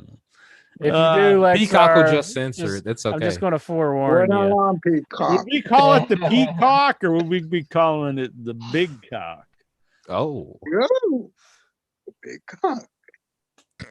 What do you think, Intro? What in the count? We count down from 3 and we all whip it out. You first. Well, let's not count down to 3 and then me first. That doesn't make no sense. Well, I was gonna do it, everybody, but Intro ruined it. God damn it. No one can see There I my- go again. I'm ruining things. Is the Fiend? You can everyone subscribe to my OnlyFans. Is the Fiend Bray Wyatt more of a second Kane or Undertaker? Neither. We're like, yeah, neither, because both of them are entertaining. Yes. Neither of them did I like. Good Lord, I don't want to ever see this again in my life. Mhm. Even a Kane was worse. Like he was still bearable. Like after a while, I just didn't care about Kane, but I never thought, oh my fucking God, it's the worst thing I've ever seen. Wasn't he most like Judas Macias, whatever his name There was? you That go. came He in. is. He's like the Judas modern day Macias. Judas Yes. Macias. That's one of Intra's idols was Judas Macias. Judas Macias. Actually, I like him as Mil Morte. Oh, Mil Masters. M- Oh yeah, Mil Mortez. So that's how you say it, right, Lexa? Mil muertes. You gotta say it like that. Okay. Anyway, I would like to ask a question on my own. When will Jack purchase a shirt from WWEshop.com and wear it in your head? I mean, I don't have any currently, but I've had lots of shirts from WWE. All of them don't fit anymore, so I haven't bought any recent ones. I mean, I'm wearing a WWE Legend here. Yeah, but does Sarge that come from shop.com? Oh, No, but why are you? Do you think they need my money? Lexar is the WWE shop police. You know, he knows if you got illegal merch. This is And not anyway- illegal. This is from Pro Wrestling Tees. I see. I You assume this poncho's original, but I don't know. It You could. browse through WWE Shop on occasion and you How make about fun of this, their products. Lexar? I got the Icon Sting hoodie on because I'm chilly. You wear that every week. No, I don't. Yes, you Lexar do. wants you to bring back the old segments, looking at the Yeah. TNAshop.com and Yeah, you know, and We make can fun do of that it. after the questions. and he also wants you to start playing tunes again so he can get the account banned. Yeah, I would. I miss playing songs, but You know, actually, there was one song I was kind of wondering what came from. It was like a missing link song that used to play, and I'm like, what the hell? What happened to that song? oh yeah, It's in your face. That's another classic too, but the missing link song. I think that's a Ron Hex song. okay, because yeah, I was always wondering. You know, actually, when I first heard it, I thought it was like it was a Juju bee song. I thought it was like Juju, you're the missing bee, and I'm like, how the hell did she get a song? What? But I got a kick out of that song. I like By it. the way, we had some problems with the host. We moved from anyway. It's a long story, but we moved everything off of GoDaddy because they fucked us. Fuck GoDaddy. But our man, our buddy, our pal, our amigo, our webmaster, Andy Tyler, good man, behind the scenes, working endlessly, moving everything. So, long story short, we're very behind on the actual podcast, like the iTunes and stuff, but everything's moved. So now they're going to be coming up So anyone out there who's an audio junkie, older shows will be popping up on the podcast. Excellent. Could John Barker, could Jack and Incher do Nigerian accents? Like, I'd have to hear one. I can't picture one. Just listen to Apollo Crews. Jack- That's the best one. Jack, I'm going to have to not give you the steel. What's something else he says? Close enough. That's more Zimbabwean. You gotta Is try. that more? Oh, I'm sorry. Yeah, gotta try a different one. You need the correct dialect. Yeah. I'm sorry. I can't do it then. Would you guys let Bray in if Alexa lets you in? If you know what I mean. So would you let Bray fuck you in the booty hole if Alexa would allow you to have sexual intercourse with her? My answer to that is no. If Steven was here, he'd say hell yeah. Yes, Incher, would you take Bray Wyatt into your anus? Nah, I don't If you think could so. enter Alexa Bliss's vagina Nah. with your penis or appendix of your choice, I guess. I think trying to clean that up made it much worse. Yeah, I think it did. I feel like it could be like the human centipede with So ass to mouth. Oh, man. no. The penis through the butthole. and Oh, then so you all right? So so you on got and so on Alexa and so Bliss. forth. Let me paint this picture for Incher so you get so you understand. Uh-uh. You got Alexa Bliss in the front. Here's Alexa Bliss. Then you've got you, Incher. So you're going, and then Bray Wyatt comes up from behind you, and he's like, yeah. So you're doing Alexa, and Bray's doing you. That gives you what is called the Lucky Pierre position. Lucky Pierre. Okay, that's Right. what it is. Because you're getting best of both worlds. You're getting you know, anal pleasure while giving yourself pleasure. See what I'm saying? You know, I never would have understood that without the visual representation. But I appreciate that, Jack. Thank you. These are magnets. Look, you got Oh, yeah? Bride and Frank and the monster. Bam, together forever. There's no 69 position on that, right? No. I wish it was. All right. 69, good. Can I start introducing you as the Lucky Pierre of In Your Head intro? As long as I'm really lucky. All right. Ooh, yeah. So lucky. Would Tony Schiavone no-sell Jack's questions just like he did Jack in real life if he came on the show for an interview? I could see that happening. Why do you think Schiavone had such a bug up his ass about answering you? I think he was doing that to everybody, to be honest. He didn't acknowledge anyone who wasn't paying him. I'm just telling it like it is. That's not nice. I didn't say it was. He wanted the I money. love Tony Schiavone, so if he was someone I didn't like as well, I probably would have a different opinion of him. But I will say not seem like the nicest man when I met him. Well, Bobby always talked crap about him. Bobby was not a fan of Schiavone. So Yeah, when we had him on, we brought him up. Didn't he go and flush a toilet? yeah. That's very intriguing because Tony Schiavone said he wanted to become a barista for Starbucks. So you have to be nice to his customers. So So no one really wanted to do that. He if just- somebody came in and just asked to use the bathroom, would he just stand there like, Look, I love Tony Schiavone, but do you think his passion was I want to make coffee for like college kids? and then they'd be like, look, man, I'll buy coffee afterwards. I just really got a shit. And then he'd be like, okay, then bathroom's over there. My buddy, Chef George, who owns Captain Scott's Seafood, he told me on Facebook, because it came up on a thread, in my town, no one needs to know this, but there's no public restrooms. What? There's no public restrooms. Oh man. Nowheres. No, they had some over by the canal. They closed them. Mm-hmm. Then there's the ones I always talk about, but they're closed.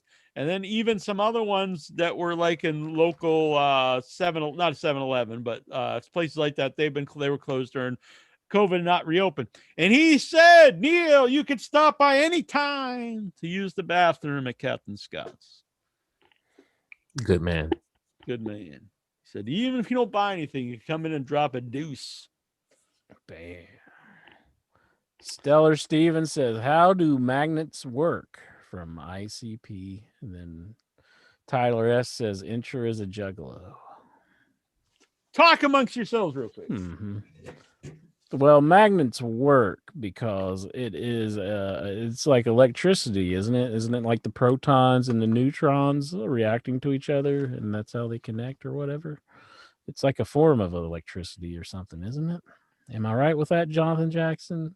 Yeah, I'd say that's pretty accurate. The protons and the neutrons, they actually team up to go against the Contrans, who are against the Decepticons. So Decepticons are, you don't want to mess with the Decepticons. I've been going through old clothes that no longer fit me. And I've been getting cleaning them up, washing them, drying them, putting them in a big bin over here. Going to sell them on eBay. I sold a few on Facebook. I believe Stellar Steven actually bought one. Unless he's a different Steven. Steven bought one. Anyway, this is one I found yesterday. Look at this. Bam. ICP right there. It's an ICP jersey. Juggalo Jones. Mm-hmm. Don't judge me, JJJ. ICP. Someone offered me $20. And then somebody else like, don't do that. So I looked these up. And no one had this particular one on eBay, but many like this. Not as cool, in my opinion. Went between like $300 and $700 on eBay. So man, really? Not for $20? They were probably just gonna sell it anyway. Like, I got them now to make that $480 profit. Yeah. Huh. Well, who's the juggalo now? Jack's got a whole jersey that's worth $700. He's the juggalo. So we had Violent J on, didn't we? Yeah, he was a good. He invited us to the gathering. Yeah, we were gonna go, but I forget something actually happened. I think that show was canceled. There was like a big snowstorm. Oh yeah. So That's pretty cool. I got like 3 big bins of horror shirts and jerseys and there's probably some WWE wrestling tees over there, Lexar, but I don't think 3X or 4X is probably too big for you. You still had that Some WWF jumpsuit, right? Yeah, I'm not gonna sell it. I just bought that to keep though. Yeah. I'll wear it on the show sometime though. Bam. I walked the tracks the other day. Oh my. Living dangerously. Did you do any train noises, any choo-choos? Or I went to an abandoned train station. I sent some pictures to Incher. I didn't tell him this, but I had actually just cashed my stimulus check, and I had like $14 in my pot, or probably $1,500 with the what else I had. But it's probably not wise to be walking around. All right, you're announcing to the entire world that you're walking down the train tracks with 1,500 on you, and I don't know if that's a very bright idea to like tell people that. Yeah, but I wouldn't. I won't anymore because now it's away. Yeah, he bought the train station with that stimulus money. So I mean, you're going to see a guy. He was like sitting there, you're drinking like out of like a paper bag, and he's like, "Hey, buddy, you want to buy this train station?" I was like, "You own this?" And he's like, "Oh yeah." And I'm like, "How much?" And I took out my wallet. He's like, "That much?" And I was like, "Hot damn, I own this fucking train station now." You know, like if you're going to be doing this, like Lexar is going to be like on one of those hand cart things going. He's going to be trying to run you over. I actually saw somebody on one of those. Did you? Yeah, last summer, and I don't know what they were doing. Just trying to get a ride, you know. I think they were cleaning the track or something. Can you use that to like kind of not mow the lawn, but cut the grass? I don't know what they were doing. I don't know what the hell they're doing. Maybe it might have been like the cleanup crew. I don't know. That was the only time somebody almost hit me on the track. Was that because that? I'll ask my dad. Was he That's making just train noises? No. That's just kind of embarrassing if you get hit by that guy and he's like, you're like, oh, I didn't get- think they let me really off." still existed or anything. I was like just dumbfounded. I was like, what the fuck? Like they hit you, you probably just fall back and onto the thing, and then the thing comes down and hits you in the head, and you're like, "Dunk." You're like, ow, what are you doing, asshole? Brian Matthew Clutter. Now that Conrad has a podcast with both Kurt Angle and Jeff Jarrett, is in your head going to swoop in and sign Karen Angle Jarrett to a contract? We probably should. It's come up to do podcasts like this, but I really don't want to spend like hours every week doing it. Doing podcasts with various. But then you could wrestlers. get sponsored by Blue Chew. Blue Chew. Yeah. I guess like if you were, trying, it would be worth. But the idea of like, I sure interesting. We do this to have fun. The idea of like having to sit there and like really just let someone else talk for hours and record it doesn't really sound like a good time to me. Mm-hmm. But I mean, I'm sure if you make a bunch of money from it, it's cool. But I got like the Blue Chew outfit too. I like the Blue Man. I mean, like I could just spray paint some Blue Chew on this. And I've got like a really hard penis, so I'm a good spokesman for Blue Chew. You both can give us like a live demonstration. Why are you like that right now? What's the matter with you? I fucking love wrestling. Are you that excited to talk to Lexar? Look at the face Lexar's making. He's like, yeah, Blue Chew. He's into it. Well, I'm questioning his penis size. Oh, he doused the penis size. You're gonna have to show him, man. We got a dick measuring contest. Go ahead, boys. Start us off. Who do you think would be a fair judge? Simon Cowell. I was thinking it's probably someone on the Headyverse, but Yeah. I don't know. Maybe Simon Cowell. Who would you interest? Anybody in the Headyverse that you would What? That would Is what? there anybody in the Headyverse that you would you would think would be a fair judge of penis size? An impartial judge. Encino Man. So there I was, and here's something for you. Boom. Oh, Whoa. taking the Jim Ross pick there. Yeah, that is a Jim Ross pick, isn't it? Yeah, that's actually why I took it. And I had posted it on the group, and then I took That's it the down. train station. I posted it on the Jim Ross pick, and then I was like, I'm gonna take it down. But I thought it was funny. I don't know if you saw the Jim Ross picture, but he was like just being a total creep. I seen it. Well, his wife passed away, so Yeah, that gives you right to become a creep. Yep. I think come on, some lady out there has got to help Jim Ross out. Come on, he's Jim Ross. I'm sure. Help him out. Big wrestling fan out there. They'd have like look at it as like an honor to give him a hand job or something. Help Jim Ross out. You know, he's a good dude. All right, Jack. I want to do something for the Headyverse. I want to play a game. I believe I have another one of these ponchos in there. And I'm going to write a number from 1 to 50 on this piece of paper. Whoa. And the person who comes closest can get the poncho. The extra poncho. Ooh, yeah. Ha, ha. Poncho, yeah. Ha. Poncho. Extra poncho. So from 1 to 50, let me think of a number in my head right now.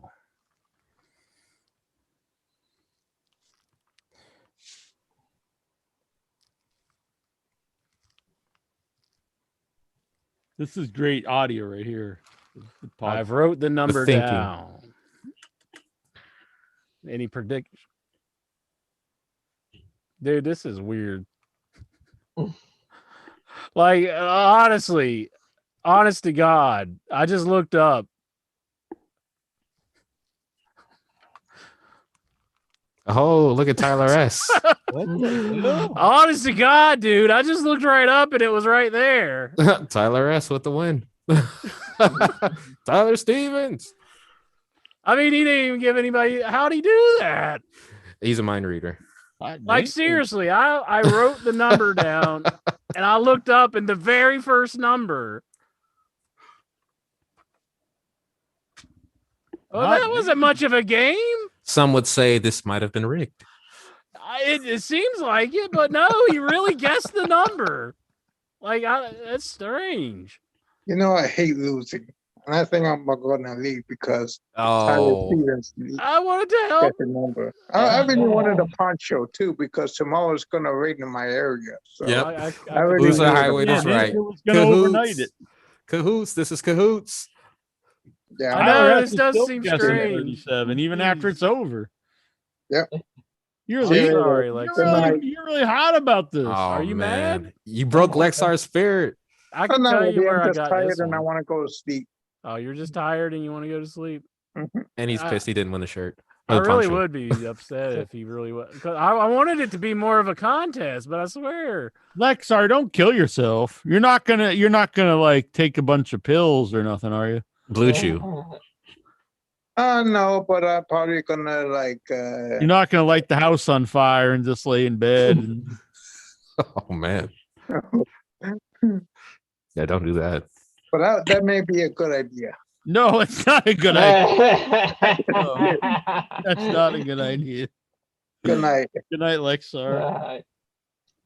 Hot damn, jeez. Hoosier Highways is claiming shenanigans in the chat room. I really did not have that plan. That was a shock. I was curious to see who would get it, and I didn't think it would be the very first number. Well, I unfortunately have to go too. I apologize, I Incha. think my contest ruined it for You everybody. pissed everybody off. Nice job, man. God, I good didn't night, expect it to everyone. be like this. Just make sure you have it next week, Incha, and then I'll be up for it, I'm sure. I had to look for something else to give away. I got other stuff to give away, but Damn. You know what? I'm offended too. Wow. I can't believe you just cahooted with Tyler S. Why? honestly, honest to God. Okay, next time I'll do a number generator. Or Wow. something. I am offended, so I am out of Should here. I have gone How from- dare you? Wow. Should I have made it a bigger number span? Like, Yeah, go to what, like 1 million 50? next time. What the hell? 50? Yeah, you got That's so easy. 700,862. All right.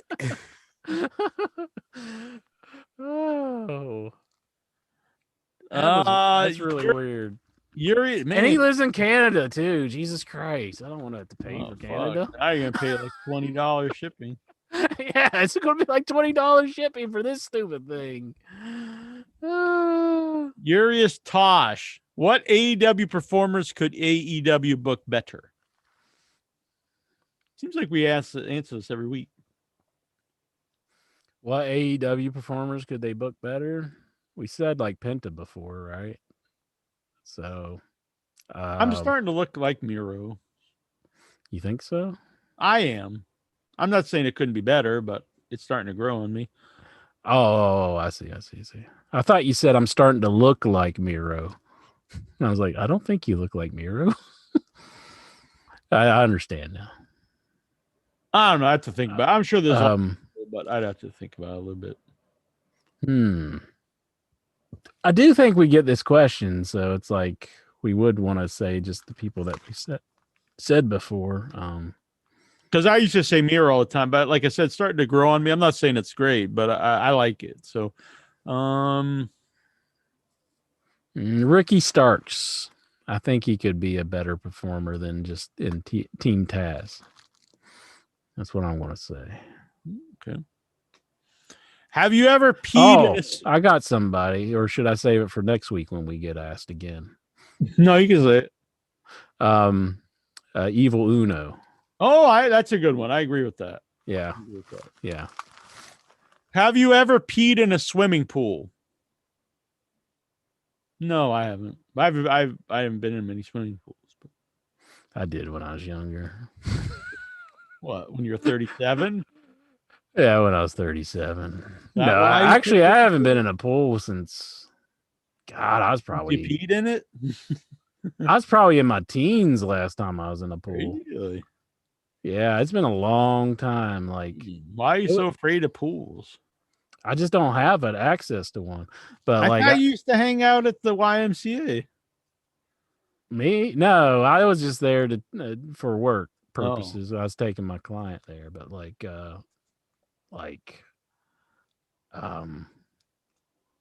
no, I haven't been in a pool since I was like before I got out of high school. So it's been a long time. Did you pee in it then? No, it was when I was really young. So Have you ever just walked by it, not even been in it, and just whipped your dick out and start pissing in it? did you? While you're standing on like the floor? No. Have you ever heard about those things? Like if you pee in the pool, it's like some dye that you put in it. It like reacts to you, like your piss. Or Yeah, I something. know. Is that real or fake? Probably fake, but I don't know. People Probably just just say it so you fake. don't So do like, it. yeah, if people. So they try to get people not to do it. I don't know though. Mhm. Instead of a dye, they should put like some kind of like a worm that crawls up your penis hole if you pee into the pool. Now that would scare you from doing it. That would. What is John of the Hacker spending Vince Russo's God? Why is John of the Hacker spending Vince Russo's God money at Chili's and Walmart? Chili's and Walmart. So if you haven't seen this, Vince Russo tweeted, This is for the douchebag who found my wallet and racked up over $750 in charges at Walmart and Chili's. My God money on caps was in that wallet. I had been carrying it with me for nearly 10 years. By not doing the right thing, you will now be cursed forever. Oh my. So if you find money in Walmart and don't take it to is that what it was? They So you'll found be his cursed credit for it. card. Well, I guess they found his wallet, and I guess they used a credit card for charges. But he also had his God money, which I didn't know what that meant. And someone wrote that he apparently found $200 once, Mm-hmm. and like he didn't know how it got in his wallet or something. So he said that God must have put it there, and so he just carries around with him all the time. That's his God money. I don't. Strange.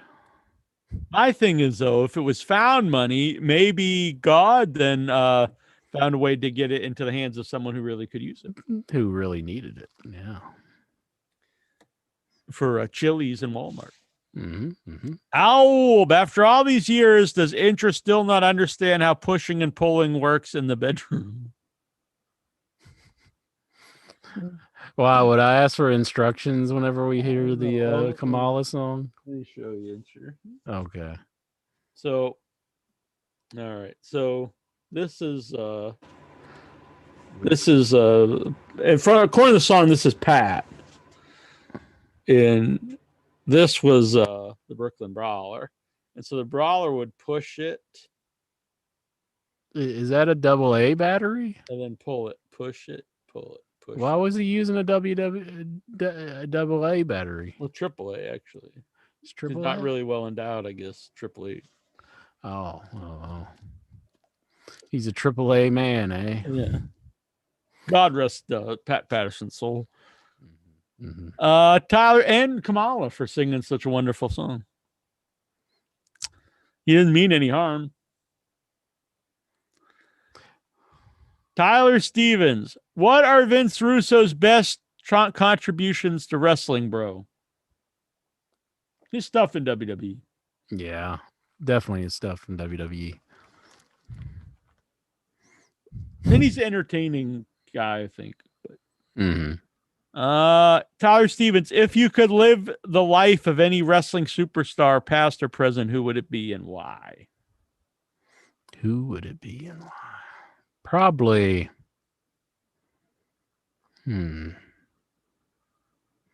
Probably Test. Yeah, you'd be dead already. But, you know. You wouldn't have lived very long. You would have been like addicted to drugs for most of that life. That would be a sad. Well, you're looking at the bad parts of his life. Well, There what's is the one good part? glowing good part.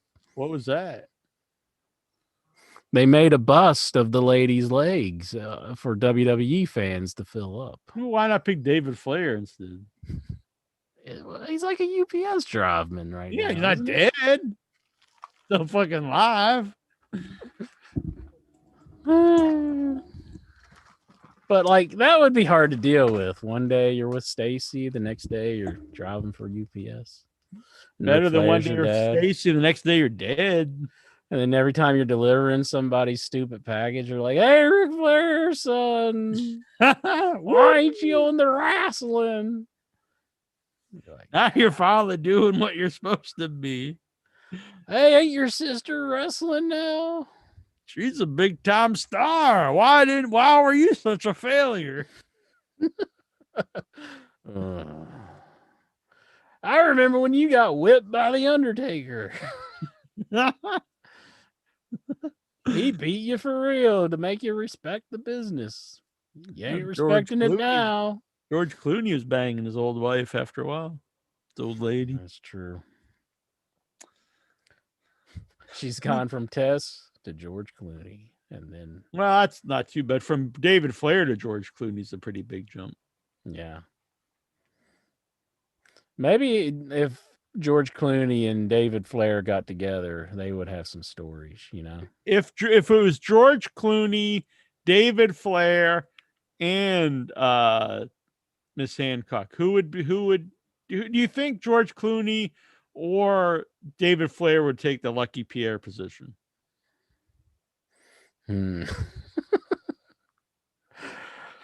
I think David Flair would probably just say, "You're the Lucky Pierre, George Clooney."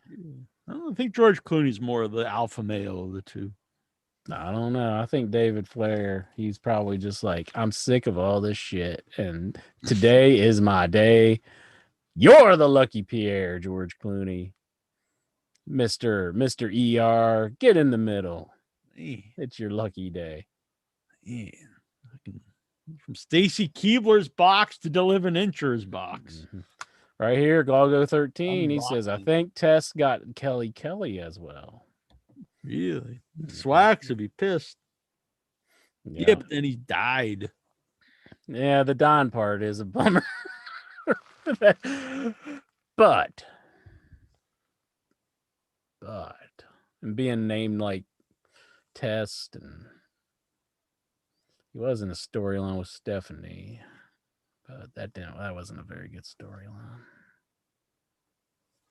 All right, where the hell are we? Galgo 13, he says Tyson Tomko loves deep spoons from Chili's.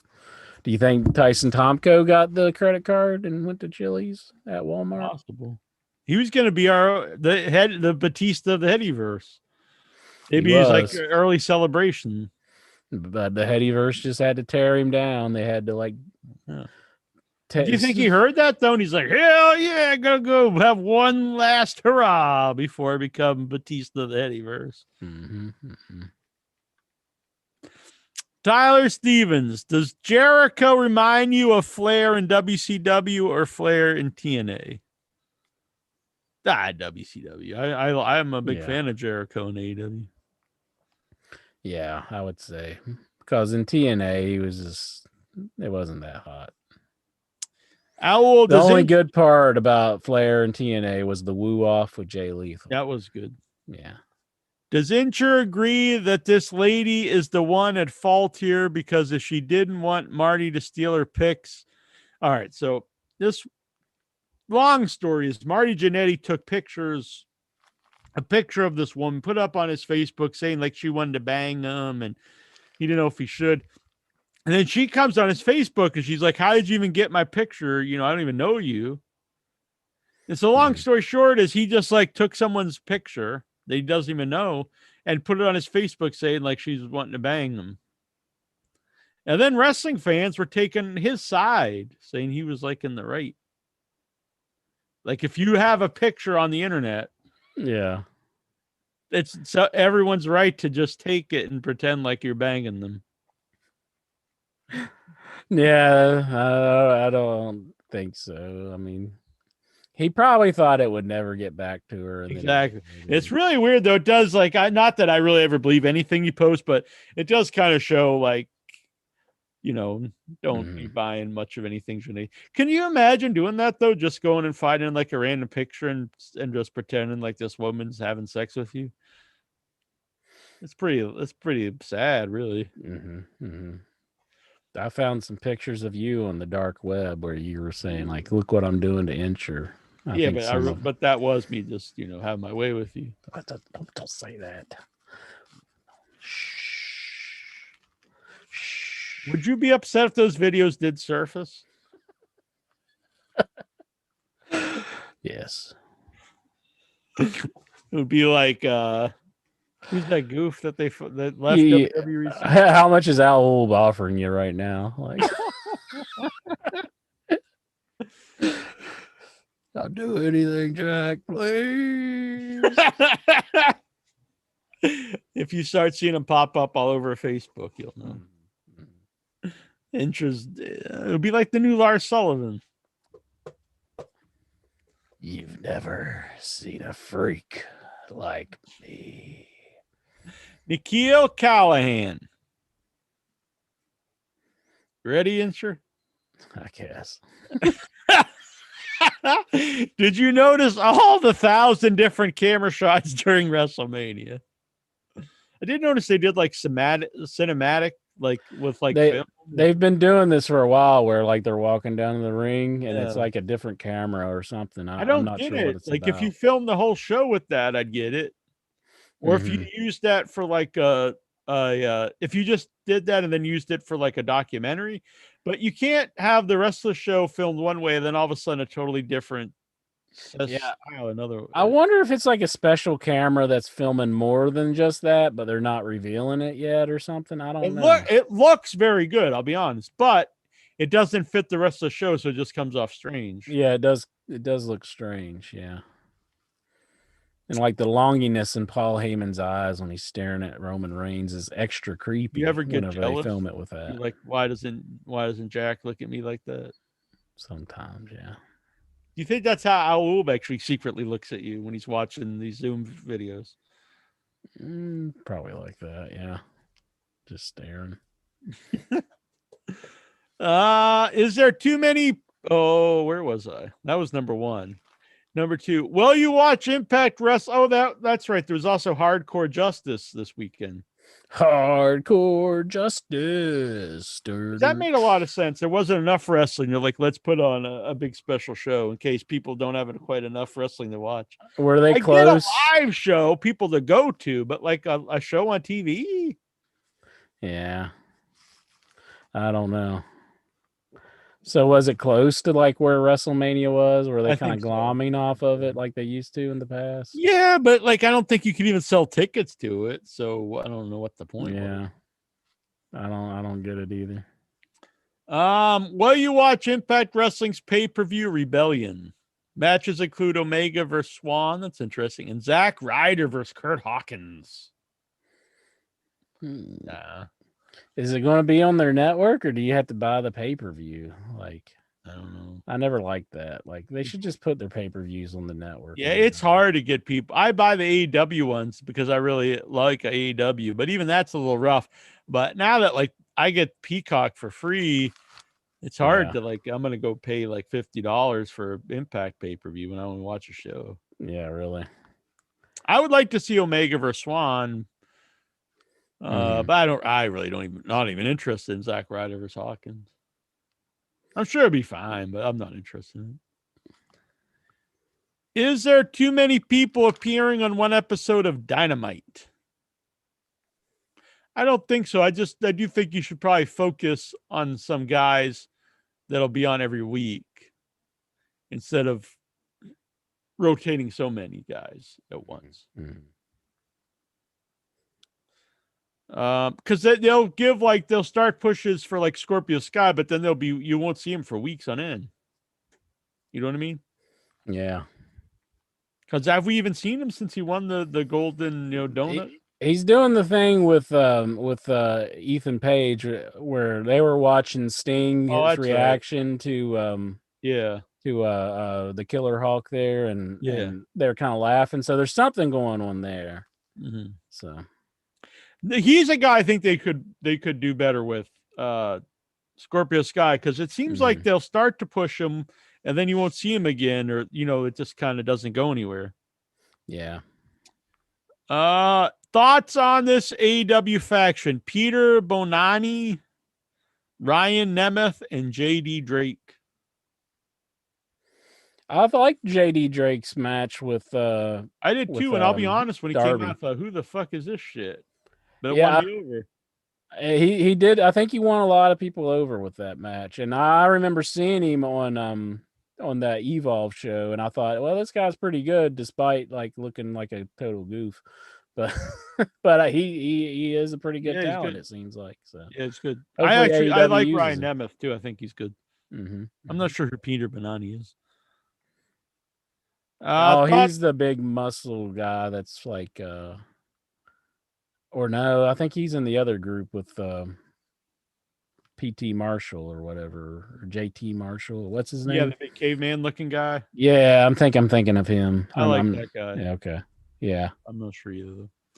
Thoughts on AEW having blood and guts on Dynamite next month? I mean, I would save it for pay-per-view, but I'm excited to watch it. I've been wanting to see it for a while. Yeah. Pinnacle versus the Inner Circle. I mean, I'm really looking forward to this.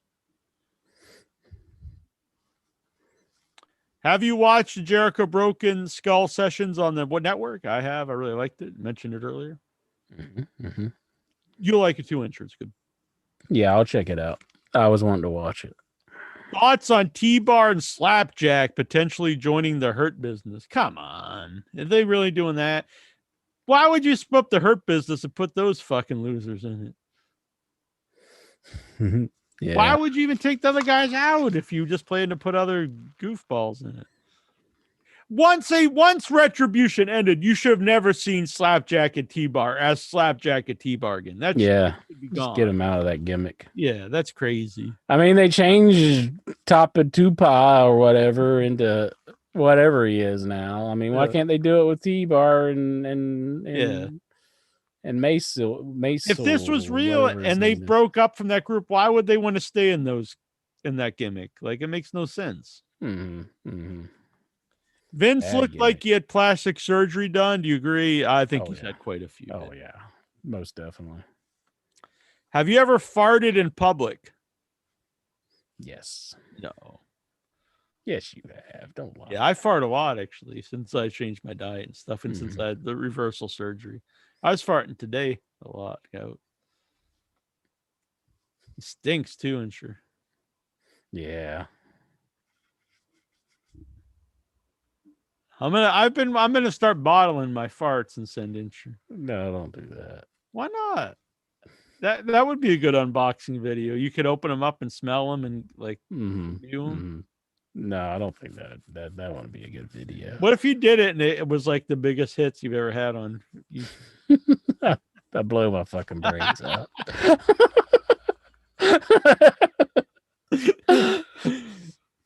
What was the best ever party you've been to?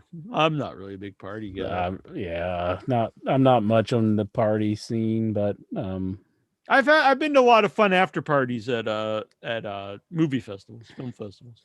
The last one I was at, well, it wasn't the last one I was at, but the one I was at a few years ago, Boston Underground Film Festival. I mentioned this the other night in the show, but it was the first time I did edibles and the last time I drank. But the last one I was at South Texas Underground Film Festival. And that was really a lot of fun. You would have liked this intro because they took us to an arcade that all old school games, that old school pinball. Oh, excellent. And they had a taco truck.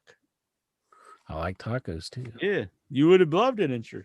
Watch a bunch of weird weird underground horror movies. Well, not all Mhm. horror, but underground movies. And then played arcade and pinball and ate tacos.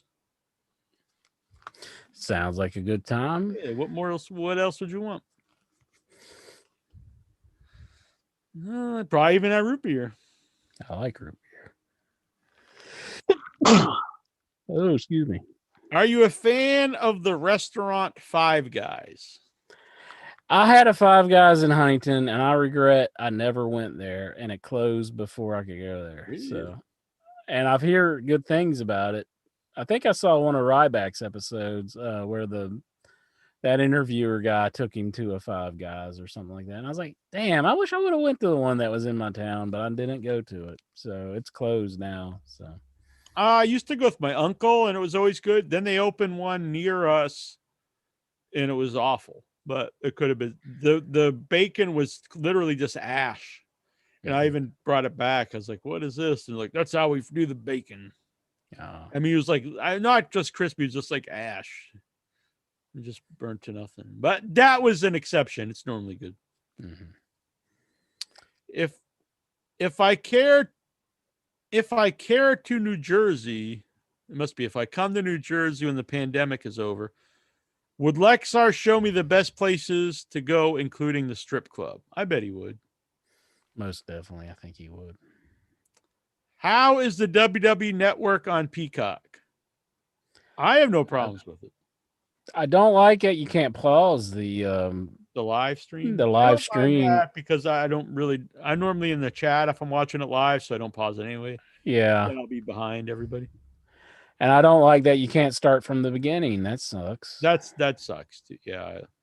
Like, I like to come in later and then say start from the beginning, but you can't do it as of yet.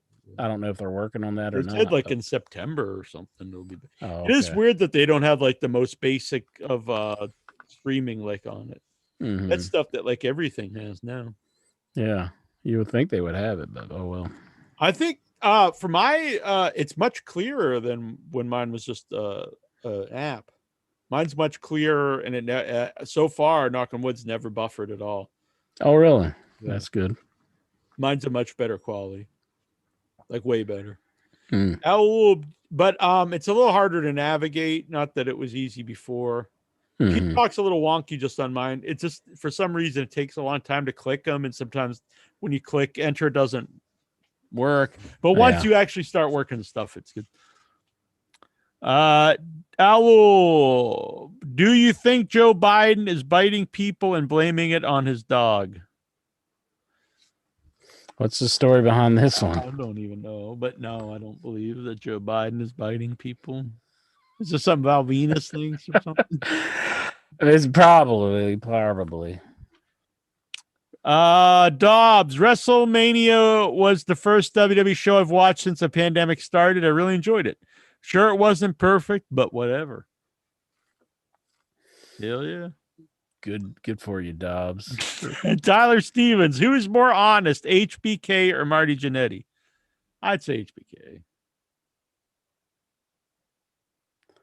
Yeah, I think I'd say HBK now. Yeah. I don't think he's like me, but I do think he's more honest. And I don't know if I believe anything Jannetty says.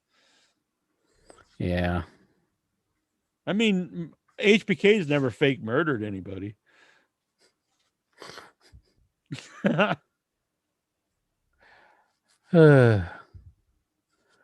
Yeah, why would you come on a program and just tell somebody like you committed murder? I mean, I don't know.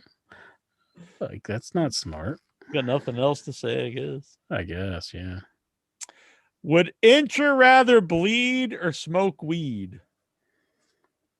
Probably would rather bleed for a little bit. Yeah, not like bleed out to death. But Yeah, like that would suck. blood, sweat, and tears are in your head. Incher Mhm. bleeds red in your head, red. You know it. Tyler Stevens, will The Rock be president? I think if he ran, he'd probably win. Yeah, he's a very charismatic guy. It wouldn't shock me. I mean, compared to other presidents, I mean, I'd say he's got a lot more charisma than them. Sometimes that's all you need. Owl, will Incher be disgusted if they refer to Rock as the second ever black president? Nah. He's just doing that for a show, though. He's not really going to run. I don't know. Because that's like the premise of his Who would current day run? Rock on the show. So Who would run around? You just get like half the country hates you. yeah, really. Just be an actor. Don't worry about being a politician. Does Jack know of any deer meat protein bars that he would like to recommend to the Headyverse? That's an interesting question because Epic bars, great taste, very filling, much more filling than just like a hunk of jerky. Easier to eat. It's not as hard on the teeth. It's a nice meaty hunk of meat. You can get it in venison, you can get bison, you can get grass-fed beef, you get poultry, nice spice to it.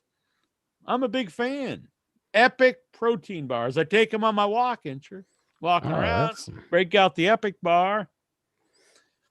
It's a nice protein packed snack that I say easier to eat and more filling with the great taste of jerky. Alwoob, is it true that Songman is going to do an Incher-inspired cover of Girls Just Want to Have Fun called Incher Just Wants to Drink Cum? I didn't read that beforehand, and it made me laugh reading, but it's uncalled for, I'll say. Terrible. Terrible. Norrin Rad said that my microphone looked like a certain something. It doesn't normally, but in that still it does because you can't see the whole. You can only see part of the thing. Like just you know what this I mean? part.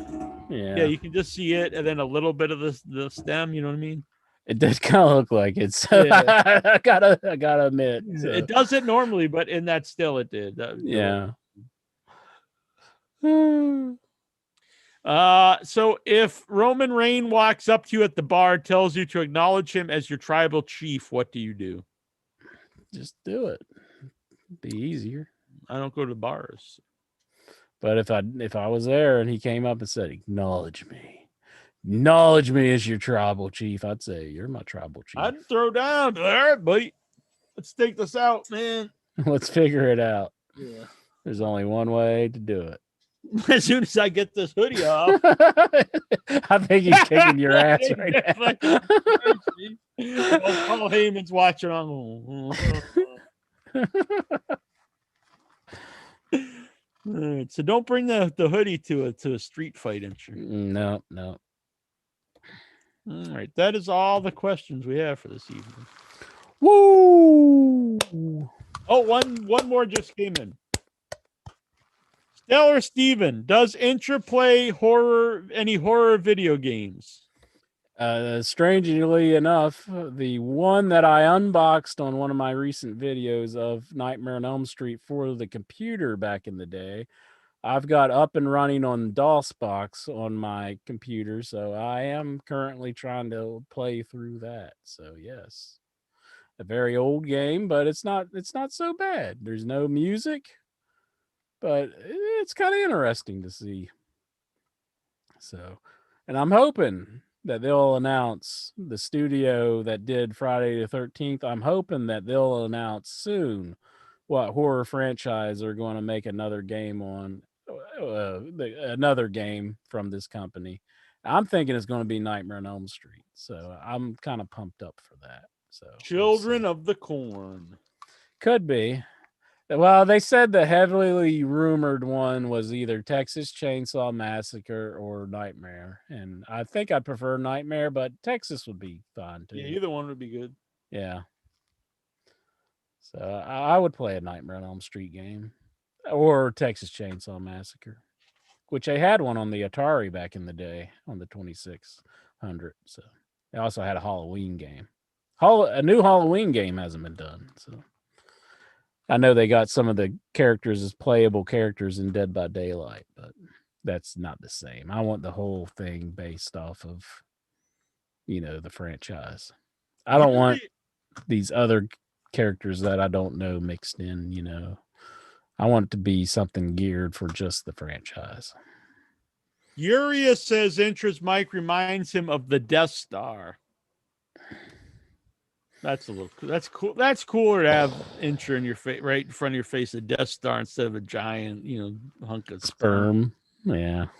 I'm talking into this cum, but yeah, It is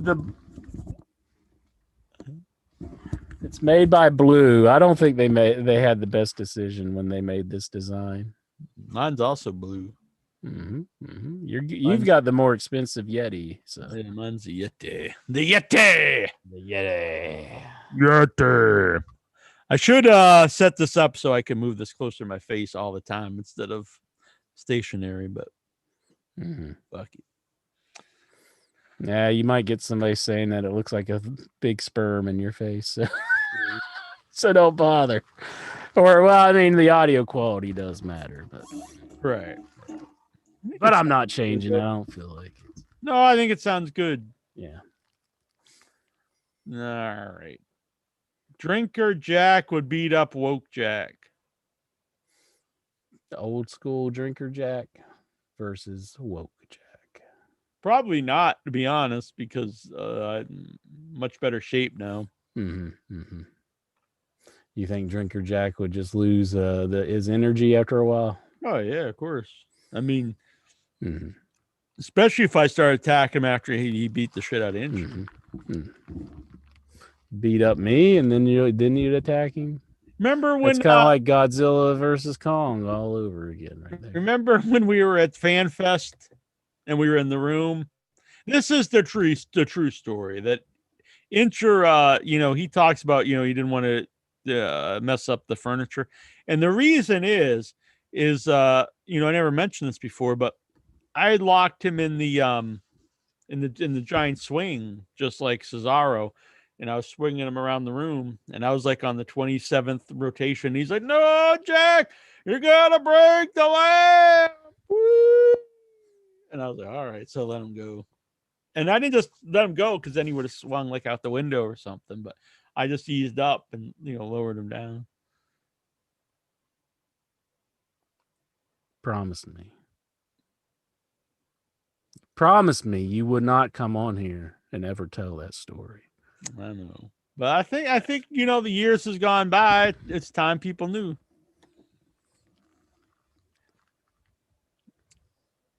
I'm sorry, you son of a bitch. But I have one more. You'll pay for this, Jack. You'll pay for this. I've had enough of your shit, Incher. Yeah? Yeah. I come on here and I'm like, all right, I won't say the story, but it needs to be told. I'm going to give you the some Headyverse has the right to know. I'm going to give you some of my shit right now. Whoa. It's coming at you. And I'm just going to tell everybody out there. Monkey out here throwing his shit at the wall. Just put my hand in place and get ready for it. I need the poncho now. I'll fucking cover up from this fucking shit throwing gorilla. That's really what the end of Kong was like. He just had a thing of shit and threw it at Godzilla. I think the move that he just threw the movie at me. Yeah, I watched it. It was all over the place. Fucking bullshit. But oh well. I wasn't too big on it. I was glad to see Alexander Skarsgård in something, but like he hasn't been. But in that. Yeah, but like he isn't in anything anymore. Ever since True Romance or True. I'm working on my own Godzilla vs. Kong. What do you think? There you go. Yeah. Which one of those guys is going to win? That's going to be a movie. But he hasn't done anything since True Blood, it seems like. But yeah, Tarzan. Yeah, who watched that though? They'll probably make another one because it was like the highest grossing movies since they've been back from COVID. But I don't think that one would. Yeah, but it cost like $300 million and made like 25 or something. Oh, really? It didn't even make that much. Oh, okay. But I mean, I don't know how that works out for HBO. For HBO, yeah, they gotta be paying a lot just to have that on their service. I would think so. Oh well. Tyler Stevens, you know where to find me. Send me your address again, and I'll get your poncho out all the way to. I think I got to go to the post office for that one too. I can't even just like print out the thing because that's a customs form and all I that. think you can print that out, but then you have to Fill out the I custom think you form. might, yeah, you have to do it online. I think you can print that all out now and just put it right on the thing. Oh, really? Yeah. Okay, I might try that then. Yeah, Because you might have to do it through like stamps.com or something. I don't know. yeah, I was hoping somebody in the U.S. would have won, but whatever. You'll get like in like Zimbabwe. Good thing like Yeah, that's Johnson true. Jackson didn't win. You have to send it to Nigeria. I know. Yeah. Jeez. Okay, it could be. It could have been worse. Could have been worse. Isn't Urias Tosh in like Bulgaria or something? Is it? So I have sent a package to Bulgaria before. really, Yeah. Demiro? I thought it might have been him. I know, like, I told the story before where it was like this box that was just like a bunch of video game items, like just thrown because he bid on like several different of my items. And I sent it to Bulgaria, and it was just kind of like in a big box, but then it was in little boxes inside. But like the packing, I just had like styrofoam and different kind of stuff. And it was just like very mismatched. And I remember that like he sent me a note that said, "Great packing," just like being kind of a smart ass. But Oh, I always wondered. I was like, I wonder if that was Miro. So if you Miro, if you he's a bought video game geek, as we know now. if you bought a US PlayStation 4, a PlayStation 2 Slim in the box along with an Xbox, original Xbox, and I think there was a copy of Half-Life in there, like Half-Life 2 for the Xbox, or was it Half-Life? I think it was Half-Life 2. And I sent it all the way to Bulgaria. If that was you, I was the one who sold you that. But who knows? It might not be him. He may come down here and throw an arcade on my head. Like you did. Urias, by the way, is in Lithuania. Oh. The Lithuanian lover, Urias Tosh. So Tyler Stevens, congratulations. You have won a poncho just like this. Hell yeah. Yeah. Could have sent it to me and we could have worn both on the show. Oh yeah. Well, this was kind of a spur of the moment thing. I didn't know that. Do you have a gun on you? That's my phone holster. This is for my earpiece. That's you it. got like the fucking utility belt. Yeah, I like having pouches.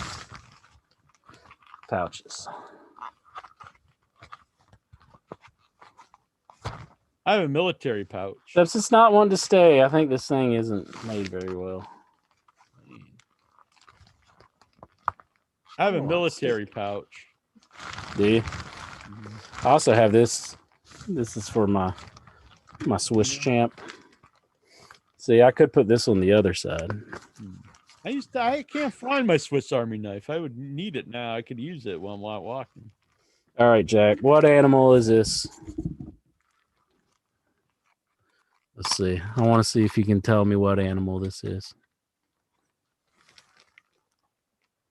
An antelope? That's a jackalope. Jackalope. I was close. A mythical animal. Do I win? No. It was close. All righty. I think I'm done for the night. All right. And Urias brings up that the most famous wrestler from his home of Lithuania is Oksana, who was a terrible wrestler and never did one thing after leaving WWE. Another John Laurinaitis hire, which we can look forward to in the future because he is back with his old job. So we're going to maybe have some more Oksana level stars coming up. Oh my! I think that was evident maybe from that women's tag team thing, because there was a bunch of just hot women that can't do bullshit all in the ring. Yeah. Mm-hmm. All right. Until next week, this is Jackie Jones. We got some people lined up.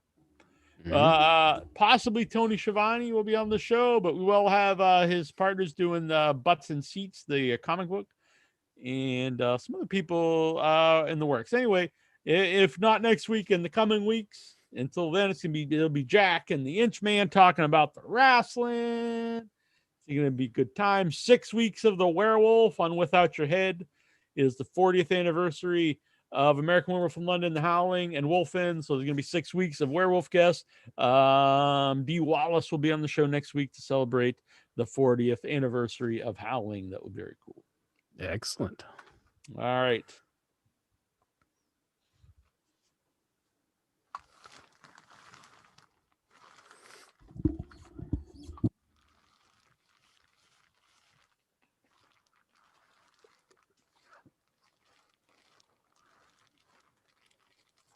I think we just invented a new dance.